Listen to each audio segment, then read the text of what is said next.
शांति ओम शांति। मुरली date September 3rd 2022 प्रातः मुरली बागदादा मधुबन। मीठे बच्चे, शरीर पर कोई भरोसा नहीं, इसलिए जो शुभ कार्य करना है वह आज कर लो, कल पर नहीं छोड़ो। ತಂದೆ ಹೇಳ್ತಿದ್ದಾರೆ, ಮಧುರ ಮಕ್ಕಳೇ, ಈ ಶರೀರದ ಮೇಲೆ ತಮಗೆ ಯಾವುದೇ ಭರವಸೆ ಇಲ್ಲ ಅಂತ. ಯಾರಾದರೂ ನಾನು ಈ ಡೇಟಿಗೆ ಈ ಸಮಯಕ್ಕೆ ಶರೀರ ಬಿಡ್ತೇನೆ ಅಂತ ಯಾರಾದರೂ ಕೊಡ್ತಾರಾ ಗ್ಯಾರಂಟಿ? ಯಾರೂ ಕೂಡ ಕೊಡಲಿಕ್ಕೆ ಸಾಧ್ಯ ಇಲ್ಲ. ಸ್ವತಃ ನಮ್ಮ ಶರೀರದ ಮೇಲೆ ನಮಗೆ ಅಧಿಕಾರ ಇರುವುದಿಲ್ಲ, ಯಾಕೆಂದ್ರೆ ನಮಗಷ್ಟು ಭರವಸೆ ಇಲ್ಲ ಇದರ ಮೇಲೆ. ಅದಕ್ಕೋಸ್ಕರ ಯಾವ ಶುಭ ಕಾರ್ಯ ಮಾಡಬೇಕು ಅಂದ್ಕೊಂಡಿದ್ದೀರಿ ಅದು ಇವತ್ತೇ ಮಾಡಿಬಿಡಿ, ನಾಳೆಗೆ ಅಂತ ಬಿಡಬೇಡಿ ಅಂತ ಹೇಳ್ತಿದ್ದಾರೆ ಬಾಬಾ. ಅದಕ್ಕೋಸ್ಕರ ಬಾಬಾ ಹೇಳ್ತಿರ್ತಾರೆ, ನಾಳೆ ಅನ್ನೋದು ಇವತ್ತೇ ಮಾಡಿ, ಇವತ್ತೆನ್ನೋದು ಈಗಲೇ ಮಾಡಿ ಅಂತ. ಅದಕ್ಕೆ ಶುಭ ಕಾರ್ಯದಲ್ಲಿ ಎಂದಿಗೂ ಕೂಡ ಲೇಟ್ ಮಾಡಬೇಡಿ ಅಂತ ಹೇಳ್ತಿದ್ದಾರೆ. ಪ್ರಶ್ನೆ, अपना खाना आबाद करने अर्थात माला माल होने की युक्ति क्या है? ತಮ್ಮ ಭೋಜನ ಸಂಪನ್ನ ಆಗಬೇಕು ಎಂದರೆ ಅದರ ಯುಕ್ತಿ ಏನು ಅಂತ ಕೇಳ್ತಿದ್ದಾರೆ. ಆ ಭೋಜನ ಶಕ್ತಿಶಾಲಿ ಆಗಬೇಕು ಅಥವಾ ಅದು ಸಫಲ ಆಗಬೇಕು ಅಂತಂದರೆ ಯುಕ್ತಿ ಏನು? उत्तर, शिव बाबा को अपना वारिस माना बच्चा बना दो तो वह तुम्हें 21 जन्मों के लिए माला माल कर देंगे। यह एक ही है जो सबका बच्चा बन सबका खाना आबाद करके देते हैं, परंतु कोई डरते हैं, समझते हैं शायद सब कुछ देना पड़ेगा। बाबा कहते हैं, डरने की बात नहीं, तुम अपने को बच्चों आदि को भी संभालो, उनकी पालना करो, परंतु याद इस बच्चे को करो तो तुमको लाल कर देगा। अगर इस बच्चे पर बलि चढ़ेंगे तो तुम्हारी बहुत सर्विस करेगा। ನಮ್ಮ ಭೋಜನ ಸಫಲ ಆಗಬೇಕು ಅಂತಂದರೆ ನಮ್ಮ ಹತ್ರ ಇರುವಂತಹ ಸಾಧನಗಳು, ವ್ಯಕ್ತಿಗಳು, ವಸ್ತುಗಳು, ವೈಭವಗಳು ಏನೆಲ್ಲವೂ ಇದೆಯೋ ಅದೆಲ್ಲವೂ ಸಫಲ ಆಗಬೇಕು. ನನ್ನ ತನು ಸಫಲ ಆಗಬೇಕು ಅಂದರೆ, ನನ್ನ ಮನಸ್ಸು ಸಫಲ ಆಗಬೇಕು ಅಂತಂದರೆ, ನನ್ನ ಹಣ ಸಫಲ ಆಗಬೇಕು ಅಂತಂದರೆ ಅದರ ಯುಕ್ತಿ ಏನು ಅಂತ ತಂದೆ ಪ್ರಶ್ನೆ ಕೇಳಿದರು. ಅದಕ್ಕೆ ಉತ್ತರ ಏನು ಅಂತಂದರೆ, ಶಿವಬಾಬಾರವರನ್ನು ತಮ್ಮ ಮಗುವಾಗಿ ಮಾಡಿಕೊಳ್ಳಿರಿ ಅಂತ ಹೇಳ್ತಿದ್ದಾರೆ. ತಂದೆನೇನು ಮಾಡ್ಕೋಬೇಕೀಗ? ಮಗುವಿನ ರೂಪದಲ್ಲಿ ಅನುಭವ ಮಾಡಿಕೊಳ್ಬೇಕು. ಆವಾಗ ನಮಗೆ 21 ಜನ್ಮಗಳಿಗೆ ನಾವು ಸಂಪನ್ನ ಆಗ್ತೇವೆ. ಏಕೆ ಅಂತಂದರೆ ಈಗ ಒಂದು ಜನ್ಮದಲ್ಲಿ ನಾವು ತಂದೆಗೆ ಏನು ಮಾಡ್ತೇವೋ ಮಾಡಿರೋದು ಎಲ್ಲವೂ ಕೂಡ ಸಫಲ ಆಗುತ್ತೆ. ಆದರೆ ಕೆಲವರು ಭಯ ಪಡ್ತಾರೆ, ಅಯ್ಯೋ ನಮ್ಮದೆಲ್ಲವನ್ನು ಕೊಡಬೇಕೇನೋ, ನಮ್ಮ ಹತ್ರ ಏನು ಇಟ್ಕೊಳ್ಬಾರ್ದೇನೋ, ಎಲ್ಲವನ್ನು ಬಿಟ್ಟು ಬರಬೇಕೇನೋ ಅಂತ. ಆದರೆ ಬಾಬಾ ಹೇಳ್ತಿದ್ದಾರೆ, ಇಲ್ಲಿ ಭಯ ಪಡುವ ಮಾತಿಲ್ಲ. ತಮ್ಮ ಮಕ್ಕಳನ್ನು, ತಮ್ಮನ್ನು ಎಲ್ಲರನ್ನೂ ಕೂಡ ಸಂಭಾಲನೆ ಮಾಡ್ತಾ ಇರಿ. ಆದರೆ ಇನ್ನೊಂದು ಮಗು ಇದ್ದಾರಲ್ವ, ಯಾರು? ಶಿವಬಾಬಾ. ಅವರನ್ನು ಸ್ವಲ್ಪ ನೆನಪು ಮಾಡಿ ಅಂತ ಹೇಳ್ತಿದ್ದಾರೆ ಬಾಬಾ. ಮನೆಯಲ್ಲಿರೋರನ್ನೆಲ್ಲರನ್ನೂ ಕೂಡ ಚೆನ್ನಾಗಿ ನೋಡ್ಕೊಳ್ಬೇಕು, ಅವರ ಸಂಭಾಲನೆ ಮಾಡ್ಕೊಳ್ಬೇಕಂತ ನಿಮ್ಗೆ ಹೆಂಗೆ ಚಿಂತೆ ಇದೆಯೋ ಅದೇ ರೀತಿ ಶಿವಬಾಬಾ ಯಾರು ಮಗುವಿನ ರೂಪದಲ್ಲಿದ್ದಾರೆ ಆ ಮಗುವನ್ನು ಕೂಡ ನೀವು ನೆನಪು ಮಾಡಿ. ಆವಾಗ ಅವರು ನಿಮ್ಮನ್ನು ತುಂಬ ಶ್ರೇಷ್ಠರನ್ನಾಗಿ ಮಾಡ್ತಾರೆ, ಭಾಗ್ಯ ನಿರ್ಮಾಣ ಮಾಡ್ತಾರೆ. ನೀವೆಲ್ಲ ಮಕ್ಕಳು ಒಂದು ವೇಳೆ ಶಿವಬಾಬುವರಿಗೆ ಬಲಿ ಆಗಿಬಿಟ್ರೆ ತುಂಬ ಸಫಲ ಆಗಿಬಿಡುತ್ತೆ ಅಂತ ಹೇಳ್ತಿದ್ದಾರೆ. ಅದಕ್ಕೆ ಸೇವೆಯನ್ನು ಕೂಡ ಮಾಡಬೇಕು ಅಂತ ಹೇಳ್ತಿದ್ದಾರೆ. ಓಂ ಶಾಂತಿ. इस समय सब सेंटर्स पर जो भी बच्चे बैठे हैं वह ज़रूर समझते होंगे कि हम शिव बाबा के महावाक्य सुनते हैं. ಈಗ ಈ ಸಮಯದಲ್ಲಿ ಎಲ್ಲ ಸೆಕ್ಟರ್ಸಲ್ಲಿ ಮಕ್ಕಳು ಕುಳಿತಿದ್ದೀರಿ, ನೀವು ಅರ್ಥ ಮಾಡ್ಕೊಳ್ತಿದ್ದೀರಿ ಇದು ಯಾರ ಮಹಾವಾಕ್ಯ ಅಂತ. ಇವಾಗ ನಾವೇನು ಕೇಳ್ತಿದ್ದೀವಿ ಅಂತ? ಶಿವಬಾಬಾರವರ ಮಹಾವಾಕ್ಯ ಅಂತ ಅಲ್ವಾ? ಎದುರುಗಡೆ ಯಾರೇ ಕುಳಿತಿರ್ಬೋದು, ಆದರೆ ಅವರು ತಿಳಿಸುವಂಥ ಮಾತು ಅಂತ ಅಂದ್ಕೊಳ್ತೀವ? ಇಲ್ಲ, ಇದು ಸ್ವಯಂ ಪರಂಪಿತ ಪರಮಾತ್ಮ ತಿಳಿಸ್ತಿದ್ದಾರೆ ಇವರ ತನುವಿನ ಮುಖಾಂತರ ಅಂತ ನಮಗೆ ಅನಿಸುತ್ತೆ. और ऐसा कोई संस्था नहीं होगा क्योंकि शाखाएं तो बहुत की है. ಮತ್ತು ಸ್ವಯಂ ಪರಂಪಿತ ಪರಮಾತ್ಮನೇ ಬಂದು ಓದಿಸುವಂತಹ ಸಂಸ್ಥೆ ಮತ್ತಾವುದೂ ಕೂಡ ಇರಲಿಕ್ಕೆ ಸಾಧ್ಯನೇ ಇಲ್ಲ ಅಂತ ಹೇಳ್ತಿದ್ದಾರೆ ಬಾಬಾ. ಏಕೆಂದರೆ ಇಲ್ಲಿ ಶಾಖೆಗಳು ಕೂಡ ಹೊರಗಡೆ ಶಾಖೆಗಳು ಕೂಡ ತುಂಬ ಇದೆ, ವೆರೈಟಿ ತುಂಬ ಇದೆ, ಅನೇಕ ಧರ್ಮಗಳು, ಅನೇಕ ಮತಗಳು ಇವೆ. ಆದರೆ ಇಲ್ಲಿ ಮಾತ್ರ ಸ್ವಯಂ ಪರಮಾತ್ಮನೇ ಬಂದು ಓದಿಸ್ತಾರೆ. ಬಲ್ व टेप आदि भी बरते होंगे जहाँ उन्हों की हेड ऑफिस होगी, जहाँ उन्होंने गुरु रहते होंगे उनको ही याद करते होंगे. निराकार परमपिता परमात्मा को तुम्हारे सिवाय कोई भी याद नहीं कर सकता.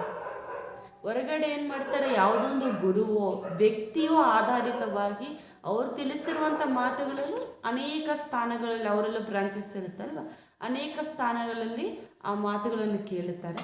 ಆ ಮಾತುಗಳು ಕೇಳಿದಾಗ ಯಾರು ನೆನಪು ಬರ್ತಾರೆ, ಹೇಳಿರುವಂಥ ವ್ಯಕ್ತಿ ಅಂದರೆ ಆ ಗುರುವೇ ನೆನಪು ಬರ್ತಾರೆ. ಅಂದರೆ ಎಲ್ಲಾದರೂ ಕೂಡ ಹೋಗಿ ಒಂದು ದೇಹದಾರಿಯ ನೆನಪೇ ಇರುತ್ತೆ ಅಂತ ಹೇಳ್ತಿದ್ದಾರೆ ಬಾಬಾ. ಆದರೆ ಇಲ್ಲಿ ಮಾತ್ರ ನಾವು ಒಬ್ಬ ನಿರಾಕಾರನ ಸ್ಮೃತಿಯಲ್ಲೇ ಕುಳಿತುಕೊಳ್ತೇವೆ. इस संगम समय पर ही पारलौकिक बाप आते हैं, बच्चों को बैठ परिचय देते हैं और बच्चे निश्चय बुद्धि हो उसी धुन में रहते हैं. परमपिता परमात्मा इस समय ही मुरली चलाते हैं.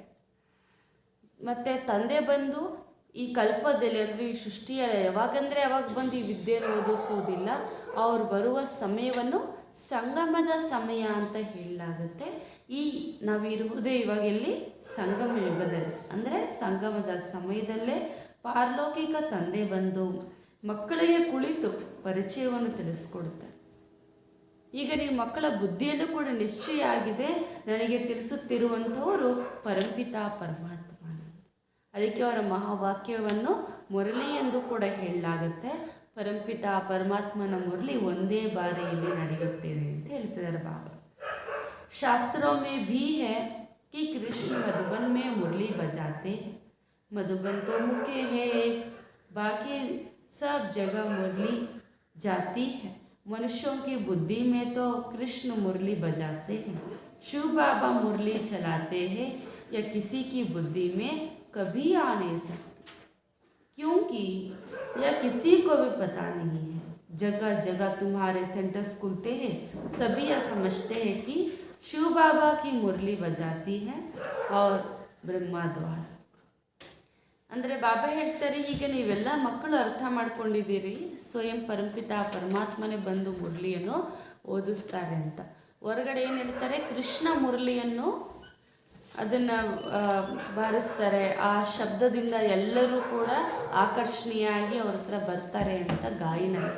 ಆದರೆ ಬಾಬಾ ಹೇಳ್ತಾರೆ, ನಿಜವಾಗ್ಲೂ ಹೇಳಬೇಕಂದ್ರೆ ಮುರಳಿ ನುಡಿಸುವಂಥವ್ರು ಯಾರು, ಸ್ವಯಂ ಪರಂಪಿತಾ ಪರಮಾತ್ಮನೇ ಆಗಿದ್ದಾರೆ. ಮಧುಬನವೇ ಮುಖ್ಯವಾಗಿದೆ. ಅಲ್ಲಿ ಪರಮಾತ್ಮನ ಮುರಳಿ ನಡೆಯಿತು ಅಂತಂದರೆ ಅದೇ ಮಹಾವಾಕ್ಯ. ಇವಾಗ ಹೇಳಬೇಕಂದ್ರೆ ಇದೇ ಮಹಾವಾಕ್ಯಗಳು ಈ ಪ್ರಜಾಪಿತ ಬ್ರಹ್ಮಕುಮಾರ್ ಈಶ್ವರ್ಯ ವಿಶ್ವವಿದ್ಯಾಲಯ ಕೇಂದ್ರ ಎಲ್ಲೆಲ್ಲೋ ಇದೆಯೋ, ಮೂಲೆ ಮೂಲೆಯಲ್ಲಿರುವಂಥ ಕೇಂದ್ರ ಆಗಿರ್ಬೋದು, ಸಿಟಿಯಲ್ಲಿ ಇರೋದಾಗಿರ್ಬೋದು, ವಿದೇಶದಲ್ಲಿರುವಂಥದ್ದಾಗಿರ್ಬೋದು. ಆದರೆ ಈ ದಿನದ ಮುರಳಿ ಎಲ್ಲಾದರೂ ಕೂಡ ಒಂದೇ ಒಂದು. ಅದರ ಹೊರಗಡೆ ಹಂಗಾಗಲಿಕ್ಕೆ ಇಲ್ವಲ್ಲ, ಒಂದೇ ಸಂಸ್ಥೆಯಿಂದಲೇ ಭಿನ್ನ ಭಿನ್ನ ಸ್ಥಾನಗಳು ನಿರ್ಮಾಣ ಆಗಿರುತ್ತೆ. ಆದರೆ ಒಂದೊಂದು ಜಾಗದಲ್ಲಿ ಒಂದೊಂದು ರೀತಿ ಹೇಳ್ಕೊಡ್ಲಾಗುತ್ತೆ, ಶಿಕ್ಷಣ ಇರುತ್ತೆ. ಆದರೆ ಇಲ್ಲಿ ಹಂಗಲ್ಲ, ಒಂದೇ ಸಮಯದಲ್ಲಿ 4 ಕಡೆ ಏನು ಮಾಡಲಾಗುತ್ತೆ, ಸ್ವಯಂ ಪರಂಪಿತಾ ಪರಮಾತ್ಮ ಬ್ರಹ್ಮ ಬಾಬಾವರ ಮುಖಾಂತರ ಯಾವ ಮುರಳಿಯನ್ನು ತಿಳಿಸಿದ್ರು ಇದನ್ನೇ ನುಡಿಸಲಾಗುತ್ತದೆ.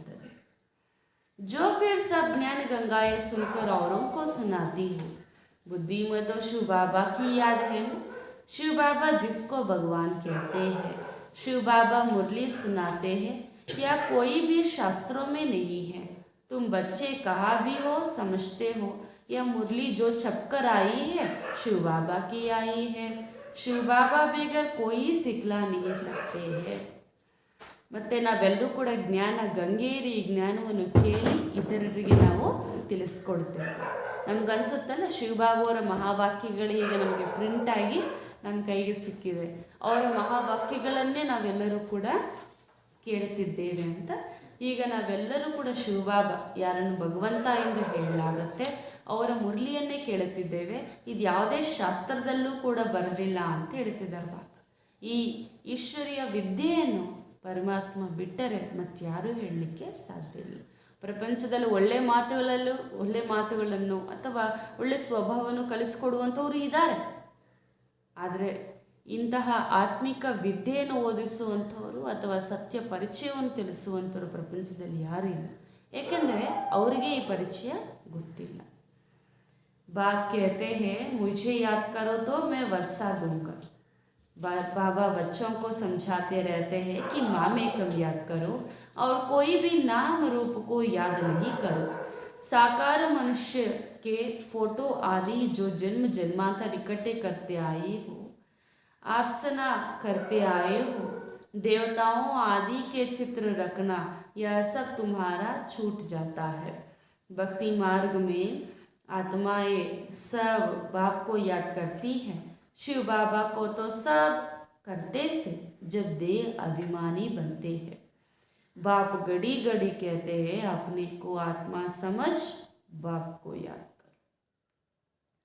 ತಂದೆ ಹೇಳ್ತಿದ್ದಾರೆ, ಈಗ ನೀವು ಮಕ್ಕಳು ನನ್ನೊಬ್ಬನನ್ನೇ ನೆನಪು ಮಾಡಿ, ಇತರ ನಾಮ ರೂಪಗಳನ್ನು ನೆನಪು ಮಾಡಬೇಡಿ ಅಂತ ಹೇಳ್ತಿದ್ದಾರೆ. ಇಲ್ಲಿವರೆಗೂ ಕೂಡ ನಾವು ಯಾವುದೊಂದು ದೇಹದಾರಿಗಳ ಫೋಟೋವನ್ನೆಲ್ಲವೂ ಕೂಡ ಸೇರಿಸಿ ಅವರನ್ನು ಫೋಟೋ ಅಲ್ಲಿ ಇಟ್ಟು ಅವರನ್ನು ನೆನಪು ಮಾಡ್ತಿದ್ವಿ. ಮತ್ತು ದೇವತೆಯರ ಚಿತ್ರವನ್ನೆಲ್ಲವನ್ನೂ ಕೂಡ ಫೋಟೋ ರೂಪದಲ್ಲಿ ಇಟ್ಟು ನಾವು ಎಲ್ಲವೂ ಕೂಡ ನೆನಪು ಮಾಡೋದಾಗಲಿ ಪೂಜೆ ಮಾಡೋದಾಗಲಿ ಮಾಡುತ್ತಿದ್ವಿ. ಏಕೆಂದರೆ ಅವರು ನಮಗಿಂತ ಕೂಡ ಉನ್ನತ ಗುಣಗಳಲ್ಲಿ ತುಂಬ ಶ್ರೇಷ್ಠ ಅಂತ. ಆದರೆ ಈ ಸಮಯದಲ್ಲಿ ತಂದೆ ಏನು ಮಾಡ್ತಿದ್ದಾರೆ ಅಂತಂದರೆ, ನಮ್ಮನ್ನೆಲ್ಲರನ್ನೂ ಕೂಡ ದೇವತೆಯರಲ್ಲಿರುವಂಥ ದೈವಿ ಗುಣಗಳನ್ನು ತುಂಬಿಸ್ತಾ ಇದ್ದಾರೆ. ಅದಕ್ಕೋಸ್ಕರ ತಂದೆ ಹೇಳ್ತಿದ್ದಾರೆ, ನಾಮರೂಪಗಳನ್ನ ನೆನಪು ಮಾಡಬೇಡಿ, ಆದರೆ ನನ್ನನ್ನು ನೆನಪು ಮಾಡಿ ಆ ಥರ ಗುಣ ಸಂಪನ್ನರಾಗಿ ಅಂತ ಹೇಳ್ತಿದ್ದಾರೆ ಬಾಬಾ. ಭಕ್ತಿ ಮಾರ್ಗದಲ್ಲಂತೂ ನೀವೆಲ್ಲ ಆತ್ಮರ ತಂದೆ ನೆನಪು ಮಾಡಿದ್ರಿ, ಹೌದಾ ಇಲ್ವಾ? ಭಕ್ತಿಯಲ್ಲೂ ಕೂಡ ಪರಮಾತ್ಮನ ನೆನಪು ಮಾಡ್ತಾರಲ್ವ. ಆದರೆ ಭಕ್ತಿಗೆ ಜ್ಞಾನಕ್ಕೆ ಅಥವಾ ಹೊರಗೆ ಇಲ್ಲಿಗೆ ವ್ಯತ್ಯಾಸ ಏನು ಅಂತಂದರೆ, ಅಲ್ಲೂ ಪರಮಾತ್ಮ ನೆನಪು ಮಾಡ್ತಾರೆ, ಇಲ್ಲೂ ಪರಮಾತ್ಮ ನೆನಪು ಮಾಡ್ತಾರೆ. ಆದರೆ ಅಲ್ಲಿ ತಮ್ಮನ್ನು ತಿಳಿದೇ ಕೇವಲ ಪರಮಾತ್ಮ ನೆನಪು ಮಾಡಿದ್ರು, ದೇಹದ ಭಾವನೆಯಲ್ಲಿದ್ದು ಪರಮಾತ್ಮನ ನೆನಪು ಮಾಡಿದ್ರು. ಅದು ಇಲ್ಲಿ ತಂದೆ ಹೇಳ್ತಾರೆ, ಮಕ್ಕಳೇ ಮೊಟ್ಟ ಮೊದಲು ಏನು ಮಾಡಬೇಕು? ತಂದೆ ನೆನಪು ಮಾಡುವ ಮೊದಲು ಏನು ಮಾಡಬೇಕು? ನಾನು ಆತ್ಮ ಎಂದು ಆತ್ಮಿಕ ಸ್ವರೂಪದಲ್ಲಿ ತಂದೆ ನೆನಪು ಮಾಡಬೇಕು. ನನ್ನನ್ನು ನಾನು ಆತ್ಮ ಎಂದು ತಿಳಿದು ಪರಮಾತ್ಮನನ್ನು ನೆನಪು ಮಾಡಬೇಕು ಅಂತ ಹೇಳ್ತಿದ್ದಾರೆ ಬಾಬಾ. ಇಲ್ಲಾಂದರೆ ಆ ತಂದೆಯ ಅನುಭವ ಅಥವಾ ಸತ್ಯ ಮೇಲನ ಆಗಲಿಕ್ಕೆ ಸಾಧ್ಯ ಇಲ್ಲ. ಆತ್ಮ ಹಿ ಪತೀತ್ ದುಃಖಿ ಬನಿ ಹೈ. ಆತ್ಮ कहती है मैं महाराजा था, अब रंग बन गया हूँ. तुमको अब स्मृति आई है, हम बाबा के बच्चे हैं, बाप से हमने वर्षा पाया है. अब बाप कहते हैं सबको बाप का परिचय दो. ಈಗ ನೀವೆಲ್ಲರೂ ಕೂಡ ಆತ್ಮರು ಪತೀತ ದುಃಖಿಯರಾಗಿಬಿಟ್ಟಿದ್ದೀರಿ. ಅದಕ್ಕೆ ಆತ್ಮನೇ ಹೇಳುತ್ತೆ, ನಾನೇ ಮಹಾರಾಜನಾಗಿದ್ದೇನೆ, ಈಗ ನಾನೇ ಭಿಕಾರಿಯಾಗಿಬಿಟ್ಟಿದ್ದೇನೆ. ಅಂದರೆ ನಾನೇ ಅಷ್ಟು ಸುಖವಂತನಾಗಿದ್ದೇನೆ, ಈಗ ನಾನು ಅಷ್ಟು ದುಃಖಿಯಾಗಿಬಿಟ್ಟಿದ್ದೇನೆ ಅಂತ ಆತ್ಮನೇ ಹೇಳುತ್ತಲ್ವ. ಆದರೆ ಪುನಃ ಈಗ ತಂದೆ ಬಂದು ಸ್ಮೃತಿ ಕೊಡಿಸಿದ್ದಾರೆ, ಮಕ್ಕಳೇ ನೀವು ಭಿಕಾರಿಗಳಲ್ಲ, ನೀವು ಎಂಥ ಮಕ್ಕಳು, ಯಾರ ಮಕ್ಕಳು? ಸ್ವಯಂ ಪರಮಾತ್ಮನ ಮಕ್ಕಳು, ನನ್ನ ಮಕ್ಕಳಾಗಿದ್ದೀರಿ. ಅದಕ್ಕೋಸ್ಕರ ನನ್ನ ನೆನಪು ಮಾಡಿದ್ರೆ ನಿಮಗೆ ಆಸ್ತಿ ಸಿಗುತ್ತೆ ಅಂತ ಹೇಳ್ತಿದ್ದೆ. ತಂದೆ ಹತ್ರ ಯಾವ ಆಸ್ತಿ ಇದೆ ಕೊಡಲಿಕ್ಕೆ? ಸ್ವರ್ಗದ ಆಸ್ತಿ, ಸುಖ, ಶಾಂತಿ, ಪ್ರೀತಿ ಎನ್ನುವಂಥ ಅವಿನಾಶಿ ಗುಣಶಕ್ತಿಗಳ ಆಸ್ತಿ ತಂದೆ ನಮಗೆ ಕೊಡ್ತಾರೆ. ತಂದೆ ಅಂದರೆ ಏನು? ಆಸ್ತಿ ಕೊಡಬೇಕಲ್ಲ ಅವರು. ಸುಮ್ಮನೆ ತಂದೆ ಅಂತ ಯಾರು ಕೂಡ ಹೇಳಲಾಗುವುದಿಲ್ಲ. ಅವರ ಆಸ್ತಿಯೇ ಇದು ವಾರಸತ್ವದ ರೂಪದಲ್ಲಿ ನಮಗೆ ಪ್ರಾಪ್ತಿಯಾಗುತ್ತದೆ. ಅದಕ್ಕೆ ನಾವು ಪಡ್ಕೊಂಡಿರುವಂಥ ಈ ಜ್ಞಾನವನ್ನು ಸರ್ವರಿಗೂ ತಿಳಿಸಬೇಕು. ಅದರಲ್ಲಿ ತಂದೆಯ ಪರಿಚಯವನ್ನು ಸರ್ವರಿಗೂ ತಿಳಿಸಿ. ಇನ್ ಜೈಸಾ ಶುಭ ಕಾರ್ಯ ಕೋಯಿ ಹೋತಾ ನಹಿ. ತಂದೆಯ ಪರಿಚಯವನ್ನು ಇತರರಿಗೆ ತಿಳಿಸುವಂತಹ ಶುಭ ಕಾರ್ಯ ಮತ್ಯಾವುದೂ ಇರಲಿಕ್ಕೆ ಸಾಧ್ಯ ಇಲ್ಲ ಅಂತ ಹೇಳ್ತಿದ್ದಾರೆ ಬಾಬಾ. ಯಾವುದೇ ಶುಭ ಕಾರ್ಯ ಮಾಡಿದ್ರೂ ಕೂಡ ಏನೋ ಒಂದು ನಾವು ಮಾಡುವಂತಹ ಶುಭ ಕಾರ್ಯ 4 ಗಂಟೆನೋ 5 ಗಂಟೆನೋ ಅಷ್ಟು ಸಮಯ ಇತರಿಗೆ ಖುಷಿ ಕೊಡ್ಬೋದು, ಇತರರಿಗೆ ಆನಂದ ಕೊಡ್ಬೋದು, ಇತರಿಗೆ ಬಹುಮಾನವನ್ನು ಕೊಡ್ಬೋದು, ಅಥವಾ ಸ್ಥೂಲವಾಗಿ ಅವರಿಗೆ ಅಲ್ಪಕಾಲಿಕವಾಗಿ ನಾವೇನಾದರೂ ಮಾಡ್ಬೋದಷ್ಟೆ. ಆದರೆ ಅದೇ ಸದಾಕಾಲಿಕವಾಗಿ ಉಳ್ಕೊಳ್ಳುತ್ತಾ ಇಲ್ಲ. ಆದರೆ ಶುಭ ಕಾರ್ಯ ಅಂತಂದರೆ ಪರಮಾತ್ಮನ ಪರಿಚಯವನ್ನು ತಿಳಿಸುವುದೇ. ಇದರಿಂದ ಸದಾಕಾಲಿಕವಾಗಿರುವ ಆನಂದವನ್ನು ಅವರು ಅನುಭವ ಮಾಡ್ತಾರೆ. ಇನ್ನು ಶುಭ ಕಾರ್ಯ ಮೇ ಧೈರ್ಯ ನಹಿ ಕರ್ನೇ ಚಾಹಿಯೆ. ಅದಕ್ಕೋಸ್ಕರ ಈ ಶುಭ ಕಾರ್ಯದಲ್ಲಿ ಎಂದಿಗೂ ಕೂಡ ನಾವು ಲೇಟ್ ಮಾಡಬಾರ್ದು ಅಂತ ಹೇಳ್ತಿದ್ದಾರೆ ಬಾಬಾ. ಏನಾದರೂ ಅಂದ್ಕೊಂಡ್ರೆ ಶುಭ ಕಾರ್ಯ ಆವಾಗಲೇ ಮಾಡಬೇಕು ಅಂತ ಕಾರ್ಯ ಮೊದಲು ಮಾಡ್ತಾರಲ್ಲ, ನಾವು ಕೂಡ ಮಾಡಬೇಕು. ಶರೀರ ಪರ್ ತೋ ಭರೋಸಾ ನಹಿ ಹೈ, ना जवान पर ना बूढ़े पर, इसलिए जो कुछ करना है सो आज करना है. ಬಾಬಾ ಹೇಳ್ತಿದ್ದಾರೆ, ಶರೀರದ ಮೇಲೆ ಯಾವುದೇ ಭರವಸೆ ಇಲ್ಲ ಅಂತ ಹೇಳ್ತಾರೆ. ಮೃತ್ಯು ನೋಡಿ ಇವ್ರಿಗಿನ್ನ ವಯಸ್ಸಿದೆ, ಸ್ವಲ್ಪ ದಿನ ಆದಮೇಲೆ ಇವ್ರ ಹತ್ರ ಬರೋಣ ಅಂತ ಏನಾದರೂ ಬರುತ್ತಾ? ಆ ರೀತಿ ಏನಿಲ್ವಲ್ಲ. ಮೃತ್ಯು ಯಾವುದಾದ್ರೂ ಭೇದ ಭಾವ ಇದೆಯಾ? ಇಲ್ಲ. ಯಾವಾಗಾದರೂ ಕೂಡ ಮೃತ್ಯು ಕಬಳಿಸಬಹುದು.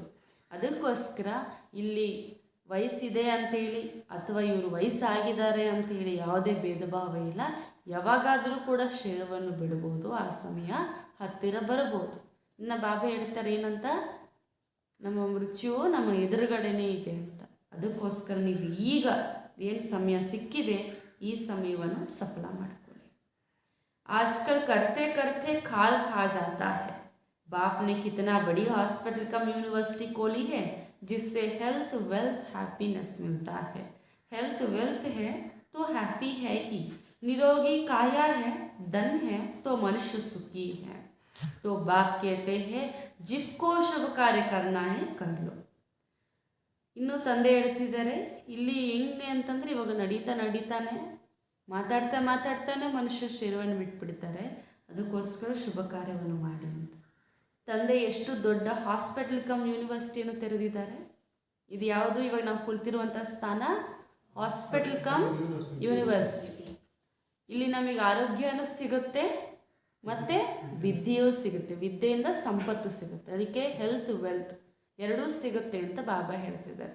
ನಾವು ಆರೋಗ್ಯವಂತರು ಆಗ್ತೇವೆ, ಐಶ್ವರ್ಯವಂತರು ಆಗ್ತೇವೆ ಅಂತ ತಂದೆ ಹೇಳ್ತಿದ್ದಾರೆ. ಈ ಜ್ಞಾನ ನಮ್ಮನ್ನು ಆತ್ಮಿಕ ರೂಪದಲ್ಲಿ ಸಂಪದ್ಭರಿತವಾಗಿ ಮಾಡುತ್ತದೆ. ಇಲ್ಲಿ ಆರೋಗ್ಯ ಇದೆ, ಐಶ್ವರ್ಯ ಇದೆ ಅಂದರೆ ಸಂತೋಷ ಇದ್ದೇ ಇರುತ್ತೆ ಅಂತ ಹೇಳ್ತಿದ್ದಾರೆ. ನಿರೋಗಿ ಕಾಯ, ನಿರೋಗಿ ಧನ ನಮಗೆ ಸಿಗುತ್ತದೆ. ಈಗ ನಾವು ಪರಮಾತ್ಮನಿಂದ ಪ್ರಾಪ್ತಿ ಮಾಡಿಕೊಳ್ಳುವ ಧನ ಏನು ಮಾಡುತ್ತೆ ಅಂದರೆ, ಜ್ಞಾನ ಧನ ಏನು ಮಾಡುತ್ತೆ, ಭವಿಷ್ಯದಲ್ಲಿ ನಮಗೆ ನಿರೋಗಿ ಕಾಯ ಶರೀರವನ್ನು ಕೊಡಿಸುತ್ತದೆ ಹಾಗೂ ಸಂಪದ್ಭರಿತವಾಗಿರುವಂಥ ಧನ ಸಂಪನ್ನ ಎಲ್ಲದರಲ್ಲೂ ಕೂಡ ಯಾವುದೋ ಒಂದರಲ್ಲೂ ಕೂಡ ಕೊರತೆ ಇಲ್ಲದಿರುವಂತಹ ಸ್ಥಾನದಲ್ಲಿ ಪರಮಾತ್ಮ ನಮ್ಮನ್ನು ಕಲಿಸ್ಕೊಡ್ಲಾಗಿದೆ. ಅದನ್ನು ಸತ್ಯುಗ ಎಂದು ಹೇಳಲಾಗುತ್ತೆ. ಅದಕ್ಕೆ ಬಾಬಾ ಹೇಳ್ತಾರೆ, ಈಗ ನೀವು ಈ ಕಾರ್ಯದಲ್ಲಿ ಇದನ್ನು ಶುಭ ಕಾರ್ಯ ಹೇಳಲಾಗುತ್ತಲ್ವ, ಅದಕ್ಕೋಸ್ಕರ ಇದನ್ನು ಎಷ್ಟು ಬೇಗ ಆದರೆ ಅಷ್ಟು ಬೇಗ ಮಾಡಿಬಿಡಿ. ಸಿರ್ಫ್ 3 पैर पृथ्वी चाहिए. भारतवासियों को वर्षा देना था. इन बातों को भारतवासी सहज समझ सके. ಈ ಶುಭ ಕಾರ್ಯ ಮಾಡಲಿಕ್ಕೆ ಏನು ಬೇಕು? ಕೇವಲ 3 ಹೆಜ್ಜೆ ಭೂಮಿ ಸಾಕು ಅಂತ ಹೇಳ್ತಿದ್ದಾರೆ. ಯಾಕಂದರೆ ಪರಮಾತ್ಮ ಸ್ಥಾನದಲ್ಲಿ ಬಂದು ಕುಳಿತು ಅರ್ಥ ಮಾಡಿಸ್ಬೇಕಲ್ವ. ಅದಕ್ಕೋಸ್ಕರ 3 ಹೆಜ್ಜೆ ಭೂಮಿ ಸಿಕ್ಕಿದ್ರೂ ಸಾಕು. ಅಲ್ಲಾದರೂ ಕೂಡ ಎಲ್ಲರನ್ನೂ ಕೂಡ ಕರೆದು ಅವರಿಗೆ ಸತ್ಯ ಜ್ಞಾನವನ್ನು ತಿಳಿಸಿಕೊಡಿ ಅಂತ ಹೇಳ್ತಿದ್ದಾರೆ. ಭಾರತವಾಸಿಯರಿಗೆ ನಾನು ಆಸ್ತಿಯನ್ನು ಕೊಟ್ಟಿದ್ದೆ. ಈಗ ಭಾರತವಾಸಿಯರೇ ಈ ಮಾತನ್ನು ತುಂಬ ಸಹಜವಾಗಿ ಅರ್ಥ ಮಾಡ್ಕೊಳ್ತಾರೆ.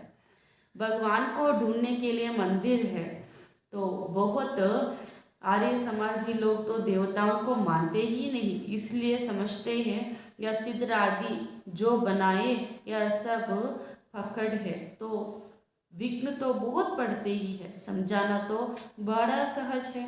तो बाप का फरमान है जल्दी मेरे साथ सगाई कर दो. सगाई करने से ही वर्षे का हकदार बन जाते हैं.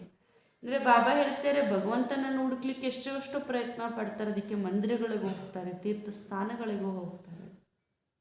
ಈ ರೀತಿ ಎಲ್ಲ ಕಡೆ ಭಗವಂತನನ್ನು ಹುಡುಕುವಂಥ ಪ್ರಯತ್ನ ಮಾಡ್ತಾರೆ. ಇದರಲ್ಲಿ ವಿಧಾನ ಅನ್ನೋದು ಒಬ್ಬರೊಬ್ರದ್ದು ಒಂದೊಂದು ತರಹ ಅಲ್ವಾ. ಕೆಲವರು ದೇವತೆಯನ್ನು ಒಪ್ಪುತ್ತಾರೆ, ಆರ್ಯ ಸಮಾಜಿಯವರು ದೇವತೆಯನ್ನು ಒಪ್ಪುವುದಿಲ್ಲ. ಅದಕ್ಕೆ ಚಿತ್ರಗಳು ಎಲ್ಲವೂ ಕೂಡ ಸುಮ್ಮನೆ ಮಾಡಲಾಗಿದೆ ಅಂತ ಅವರು ಭಾವಿಸುತ್ತಾರೆ. ಬಾಬಾ ಹೇಳ್ತಾರೆ, ಮಾರ್ಗ ಏನಿದೆ ಅದು ವಿಭಿನ್ನವಾಗಿದೆ. ಆದರೆ ಯಾರೊಬ್ಬರು ಕೂಡ ಪರಮಾತ್ಮ ಅಂತೂ ಸಿಗಲಿಲ್ಲ. ಆದರೆ ಈ ಸಮಯದಲ್ಲಿ ನೀವು ತಂದೆಯನ್ನು ತಿಳ್ಕೊಂಡಿದ್ದೀರಿ. ಅದಕ್ಕೋಸ್ಕರ ಈಗ ತಂದೆ ಹೇಳಿದಂತೆ ನಡೀರಿ. ಬಾಬಾ ಹೇಳ್ತಾರೆ, ಮೊಟ್ಟ ಮೊದಲು ನನ್ನ ಜೊತೆ ನಿಶ್ಚಿತಾರ್ಥ ಮಾಡ್ಕೊಬಿಡಿ, ಆಮೇಲೆ ನಾನು ನಿಮಗೆ ನಿಶ್ಚಿತಾರ್ಥ ಆಗಿದ ತಕ್ಷಣವೇ ಆಸ್ತಿಯನ್ನು ಕೊಟ್ಬಿಡ್ತೇನೆ ಅಂತ ಹೇಳ್ತಿದ್ದಾರೆ. ಯಾರು? ಶಿವಬಾಬಾ ಹೇಳ್ತಾರೆ, ಪರಮಾತ್ಮ ಇವರೇ ನನ್ನ ತಂದೆ ಎಂದು ನಿಶ್ಚಯ ಮಾಡಿಕೊಳ್ಳಿ, ಸಾಕು, ನಿಮಗೆ ಆಸ್ತಿ ಅನ್ನೋದು ಸಿಗುತ್ತದೆ. बाप रूहानी सर्जन है. ಶಿವ ಬಾಬಾ रूहानी सर्जन, आत्मिक सर्जन ಸಹ ಆಗಿದ್ದಾರೆ. तुम उनके बच्चे कहलाते हो, तुम भी सर्जन ठहरे. ಇವಾಗ ಅವರ ಮಕ್ಕಳಾಗಿರುವಂಥ ನಾವು ಕೂಡ ಯಾರು? ಸರ್ಜನ್ನೇ ಅಂತ ಬಾಬಾ ಹೇಳ್ತಿದ್ದಾರೆ. ಜರೂರ್ ಆತ್ಮ ಕೋ ಜ್ಞಾನ ಇಂಜೆಕ್ಷನ್ ಲಗಾನಾ ಪಡ್ತಾ ಹೈ. ಇವಾಗೆಲ್ಲ ಆತ್ಮರಿಗೆ ನಾವೇನು ಮಾಡಬೇಕು? ಇಂಜೆಕ್ಷನ್ ಮಾಡಬೇಕು. ಯಾವಾಗಲೂ ಡಾಕ್ಟರ್ಸ್ ಅಂದ ತಕ್ಷಣ ಸೆಥಿಸ್ಕೋಪು ಇಂಜೆಕ್ಷನ್ ಮೇಜರ್ ಆಗಿ ಅಲ್ವಾ? ಬಾಬಾ ಹೇಳ್ತಿದ್ದಾರೆ ಇವಾಗ ನಾವು ಕೂಡ ಸರ್ಜನ್ ಅಂತಂದಮೇಲೆ ನಾವು ಕೂಡ ಎಲ್ಲರಿಗೂ ಇಂಜೆಕ್ಷನ್ ಹಾಕ್ಬೇಕು. ಯಾವ ಇಂಜೆಕ್ಷನ್ ಹಾಕಬೇಕು? ಮನ್ಮನಾಭವ ಯಾ ಬಡೇದೇ ಬಡ ಇಂಜೆಕ್ಷನ್. ಮನ್ಮನಾಭವ ಅಂದರೆ ಏನು?